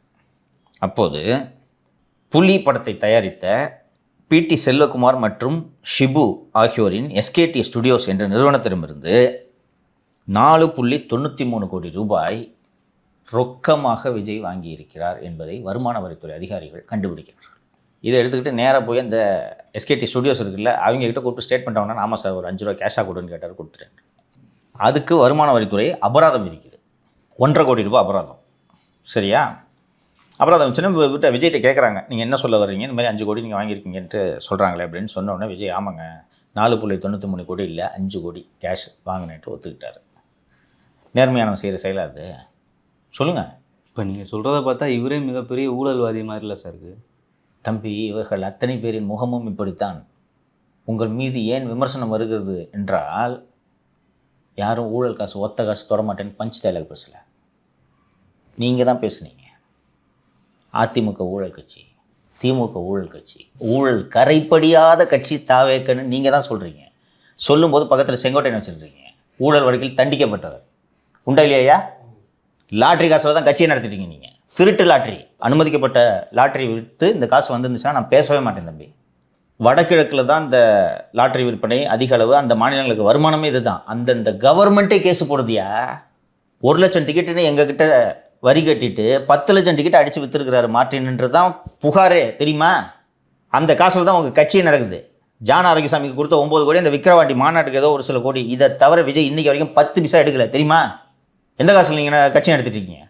நேற்று சாயங்காலம் கூப்பா கிருஷ்ணன்ற ஒரு அதிமுக முன்னாள் அமைச்சர், பல கட்சிக்கு போயிட்டு வந்தவர், அவர் கூப்பிட்டு சேர்த்துருக்கிறீங்க. 91 to 96 அதிமுக ஆட்சி காலகட்டத்தில் எனக்கு நினைவுக்கு தெரிந்து அவர் விவசாயத்துறை அமைச்சராக இருந்தார் என்று நினைவு. அவர் மீது சொத்து குவிப்பு வழக்க நானே லஞ்ச ஒழிப்புத்துறையில் பணியாற்றும் போது டீல் பண்ணியிருக்கேன் அந்த ஃபைலில், தெரியுமா? நீங்கள் ஊழல் பற்றி பேசுகிறீங்களா? யார் வந்தாலும் சேர்த்துக்கிறீங்க. அவ்வளோ தூய்மையானவர்கள் அவங்க. இதில் எதுக்கு இப்போ இந்த விமர்சனம் வருது? இவ்வளோ நாள் பேசணுமா இதை பற்றி? இவ்வளோ நாள் இந்த கார் கேஸ் ஜட்ஜ்மெண்ட்டு 2021 வந்துருச்சு. இவ்வளோ நாள் இது விவாதிக்கப்பட்டதா? இன்றைக்கி ஏன் விவாதத்துக்கு வருதுன்னா, நீங்கள் பேசின பஞ்ச் டைலாக் தொடக்கூட மாட்டேன். இப்படி பேசினா கார் கேஸை எடுப்பாங்கன்னு உங்களுக்கு தெரிய வேணாம்? எடுத்துட்டீங்களே. ஸோ இப்போ திரு விஜய் அவர்கள் தனது நிலைப்பாட்டை சொல்லிவிட்டார். தனியாக நிற்கிற கெத்து எங்களுக்கு இருக்குது அப்படின்ட்டு. இதைத்தான் துணிச்சலாக முட்டாள்தனமான்றதை காலம் முடிவு செய்யும்னு நான் சொல்லிடுறேன். போட்டி திமுகவுக்கும் தாவேக்காவுக்கும் தான் அப்படின்ட்டு இவ்வளோ நாள் நீங்கள் சொல்லிட்டு இருந்தீங்க. ஏடிஎம்கேல சரி உடுப்பா நம்மள தொட்டில் நம்ம எதுக்கு அப்படின்னு சொல்லிட்டு சொல்லும்போது, திரு பழனிசாமி அவர்களிடம் கூட பல முறை என்ன சார் விஜய் உங்களை விமர்சனமே பண்ண மாட்டேங்கிறாரு அப்படின்னு கேள்வியை வச்சபோது, அவர் ஏங்க நாங்கள் நல்லா ஆட்சி பண்ணியிருக்கோம், எங்களை எதுங்க விமர்சனம் பண்ண அப்படின்னு சொல்லியிருக்கார். தம்பி, கரூர் சம்பவத்தை பற்றி நம்ம ரொம்ப விரிவாக விவாதிச்சிருக்கோம். அந்த சம்பவம் நடந்த மறுநாள் அன்று காலை கரூர் அரசு மருத்துவமனையில் திரு எடப்பாடி பழனிசாமி அவர்கள் அந்த பத்திரிகையாளர் சந்திப்பை நடத்தி, திமுக அரசின் பாதுகாப்பு குறைபாடுகள் தான் காரணம், எங்கள் ஒரு மனுஷன் துக்கத்தில் இருக்கார், இந்த நேரத்தில் போய் இப்படிலாம் பேசாதீங்க என்று அவர் சொல்லவில்லை என்றால் விஜயோட கதி என்ன? மொத்தமாக முடிச்சு விட்ருப்பாங்க. அவங்க தொண்டர்களே அதை தான் கட் பண்ணி பரப்புனாங்க. ஞாபகம் இருக்கா? அதுக்கு தான் பழனிசாமி பிரச்சாரத்தில் கொடி தூக்கிட்டு போனாங்க, தாவேக்கா கொடியை. கரெக்டுங்களா? அன்னைக்கு உங்களுக்கு அதிமுக ஊழல் கட்சியை தெரியலையா? கமுக்கமாக உட்காந்துருந்தீங்க. இன்றைக்கி மேடையில் ஊழல் கட்சியோட கூட்டணி வைக்க மாட்டேன் அப்படின்னு அதிமுகவை தான் நீங்கள் ஊழல் கட்சின்னு சொல்கிறீங்க, சரியா? இதுக்கு மேலே ஏடிஎம்கே எப்படி சும்மா இருக்கும்? ஒட்டாங்க பாரு ஒரு போடு. நேற்று ஆரம்பமே பனையூர் பண்ணையார். திரு விஜய் அவர்களுக்கு இப்போது தான் இரு முனைகளில் சண்டையிடுவது என்றால் என்ன என்பது புரிந்திருக்கு. புரியுதா? எந்த ஏடிஎம்கே ஐடிவிங்க வேலை செய்யலைன்ற வருத்தத்தை தான் நான் தொடர்ந்து பதிவு பண்ணிட்டு இருந்திருக்கேன். நேற்று எப்படி ஆரம்பித்து வேலை செய்கிறாங்க பார்த்தியா? பக்கம் பக்கமாக வந்துச்சு சார். இந்த தலைமை ஹிண்ட்டு கொடுக்கணும், புரியுதா? இவ்வளோ நாள் ஹிண்ட்டு கொடுக்கல போல இருக்குது. ஹிண்ட்டு கொடுக்கலன்னு சொன்ன உடனே இந்த விர்ச்சுவல் வாரியர்ஸுக்கு ஆளே இல்லாத இடத்துல கம்பு சுற்றிட்டு இருந்தாங்க, புரியுதா? திமுகவில் பூரா அந்த 200 ஊப்பிங்க இல்லை, அவங்கள போட்டு அடின்னு அடிச்சுக்கிட்டு ஸ்பேசஸ் போட்டு மாற்றி மாற்றி திட்டிக்கிட்டு இப்படியே இருந்துக்கிட்டு இருந்தாங்க. நேற்று பனையூர் பண்ணையாருன்னு ஏடிஎம்கே ஐடிவிங் ஹேண்டில் இருந்து ஒரு ட்வீட்டு வந்ததும் ஏடிஎம்கே காட்டர்ஸ் இறங்கி எப்படி அடிக்கிறாங்க பார்த்தியா? முன்னாடிலாம் எனக்கு இந்த ரீல்ஸில் கூட வராது சார், இன்ஸ்டாகிராமில். இப்போ வருது சார். எப்படி சமாளிப்பேன்? 6 மாதத்துக்கு ஒரு நிகழ்ச்சி நடத்திட்டு 2 பஞ்ச் டைலாக் போட்டு வட்டா அப்படின்ட்டு போய் உட்காந்துக்கிறீங்க. நீங்கள் உன் தொண்டை தாங்க அடி வாங்கிட்டு இருக்கான். இவ்வளோ நாள் நீங்களும் டிஎம்கேவும் மோதிக்கிட்டு இருந்தீங்க, யுத்தம் பண்ணிக்கிட்டு இருந்தீங்க. இன்றைக்கி 2 பக்கமும் அடிக்கிறாங்களே, எப்படி சமாளிக்க போகிறீங்க? குறைந்தபட்சம் விமர்சனம் செய்வதையாவது தவிர்த்திருக்கலாம் அல்லவா? நான் பல முறை சொல்லியிருக்கேன், என்ன வேண்டுமானாலும் இருக்கட்டும் உங்கள் நிலைப்பாடு. அந்த நிலைப்பாட்டை லேட்டாக சொல்கிறதுல என்ன டிஃபிகல்ட்டி உங்களுக்கு? எனக்கு அதிமுக தலைமை மீதும் வருத்தம். இதை முன்னாடியே செஞ்சிருக்கணும். நீங்கள் சொல்லிகிட்டே இருந்தீங்க சார். சொல்லியிருந்தேன்ல நான். அவங்களுக்கு ஒருவேளை கூட்டணிக்கு வந்து விடுவார் என்று நினைத்திருக்கலாம். என்னைக்கு வந்து அவர் போட்டி தாவேக்காக்கும் திமுகவுக்கும் தான் சொன்னாரோ அன்னைக்கு அடிக்க ஆரம்பிச்சிருக்கணுன்றேன் நான். 32 வருஷம் தமிழ்நாட்டை ஆண்ட கட்சியா 75 வருஷம் ஆகுது திமுக தொடங்கி. இந்த கட்சி தொடங்கி 52 வருஷம் ஆகுது. 52 வருஷத்தில் 32 வருஷம் ஆட்சியில் இருந்திருக்கிற கட்சியா? அந்த கட்சி களத்தில் இல்லை. நீ 1.5 வயசு கூட ஆகல, நீ களத்தில் இருக்கியா? உனக்கு திமுகவுக்கும் போட்டியா? எப்படி சொல்லலாம்? எனக்கு அன்றைக்கெலாம் வருத்தம். ஏன் இவங்க கம்முன்னு இருக்காங்க? நீங்கள் எங்கே வந்து விட்டுருக்கு பார்த்தீங்களா? அரசியலில் பாவ புண்ணியெல்லாம் பார்க்கக்கூடாதுன்னு சொன்னேன்ல. கரூரில் அன்றைக்கி எடப்பாடி இறக்கி 4 சாத்தியிருந்தாருன்னா, சார் அவர் வராமல் போயிட்டாரே இதை விட்டு என்று சொல்லும்போது ரொம்ப துக்கமான மனநிலையில் இருப்பாருங்க. இப்போ போய் இதெல்லாம் பெருசுப்படுத்தாதீங்க அப்படின்னாரு. அவரும் நம்ம கண்டிஷன் ஸ்டார் மாதிரி 2 டைலாக் அள்ளி விட்டுருந்தாருன்னா, இது ஒரு பொறுப்பல்ல, இது ஒரு தலைவருக்கு அழகல்லன்னு சொல்லியிருந்தா, இன்றைக்கி நம்ம கொஞ்சம் கடந்து வந்துட்டோம் தம்பி. அன்றைக்கி எல்லாரோட மனநிலை எப்படி இருந்துச்சு? குழந்தைங்க செத்து போயிருந்தயா? நேற்று அதெல்லாம் ஆரம்பிச்சிட்டாங்க ஏடிஎம்கே ஐடிவிங்கள இல்லையா? போனாலும் உங்களுக்கு பொறுப்பு இல்லையா? எவனாவது, நான் பல முறை இதை பேசியிருக்கேன், ஏடிஎம்கே கூட இதை சொல்லலை, எனக்குலாம் வருத்தம். எங்கேயாவது இழ வீட்டில் இருக்கவங்கள வந்து என் வீட்டுக்கு வாயா, நான் துக்கம் விசாரிக்கணும் ஒன்று எங்கேயாவது செய்வானாயா? உங்கள் ஊரில் எல்லாம் இந்த மாதிரி பண்ணானேப்பா, என்ன அப்பா செத்து போயிட்டார், நம்ம வீட்டுக்கு வா துக்கம் விசாரிக்கணும்னு சொன்னால் என்ன பண்ணுவாங்க? நேற்று முந்தா நாளும் பேசணும்னு நினச்சேன். இந்த பங்காளி சண்டை என்னென்னா, இப்படி தான் சண்டை அடிச்சுக்கிட்டு வெட்டுவேன் குத்துவேன்னுவாங்க. இந்த மாதிரி நிகழ்ச்சியில் ஒன்று கொடுப்பாங்க இல்லையா? அப்போ இது கல்யாணத்துக்கு போனால் கூட பரவாயில்ல, துக்கத்துக்கு போகாமல் இருக்கக்கூடாதியா? என்னங்க லீடர் நீங்கள்? ஏடிஎம்கே ட்விட்டில் என்ன சொல்லியிருக்காங்கன்னா, கரூர் விவகாரத்தில் என்ன நடக்க போதோ, என்ன கேஸ் வரப்போதோ அப்படின்னு 72 நாட்கள் பனையூரில் பதுங்கியிருந்த வீரர் தானே நீங்கள் அப்படின்ற மாதிரி ட்வீட் பண்ணியிருக்காங்க சார். இதில் என்ன தவறு இருக்குது? ஒரு தப்பு இல்லை சார். தம்பி ஒவ்வொரு ஆப்பர்ச்சுனிட்டியும் மிஸ் பண்ணுறாரு விஜய்.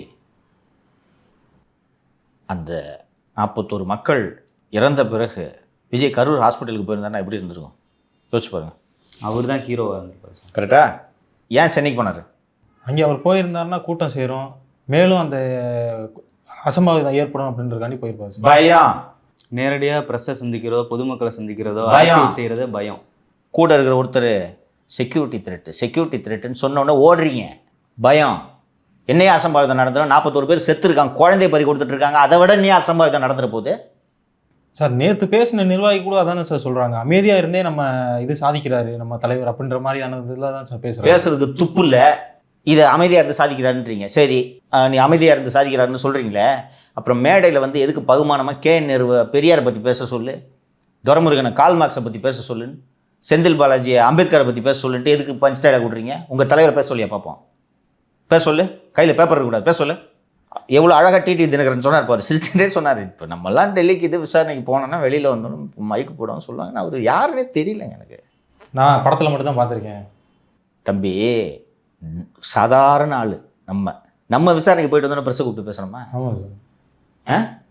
ஸ்டாருங்க, இதை பயன்படுத்திக்கணுன்ற அறிவு கூட இல்லை பாருங்க. ரைட்டாக இப்போ நீங்கள் தனியாக போட்டிடுறது முடிவு பண்ணிட்டீங்க.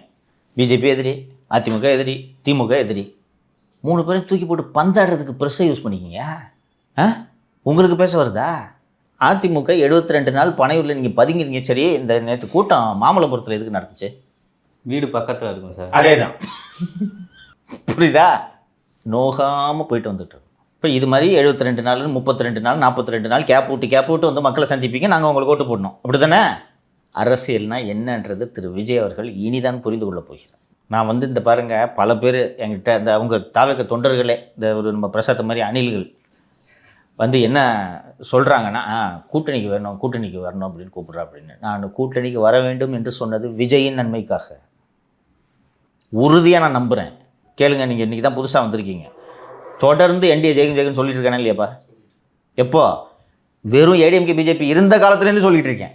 என்னைக்குப்பா சொன்னேன் அண்ணன் வந்துடுவார் டிடிவின்னு? நீங்கள் தான் சொல்லிட்டு இருந்தீங்க, மற்ற யாருமே சொல்லலை. வந்தாரா?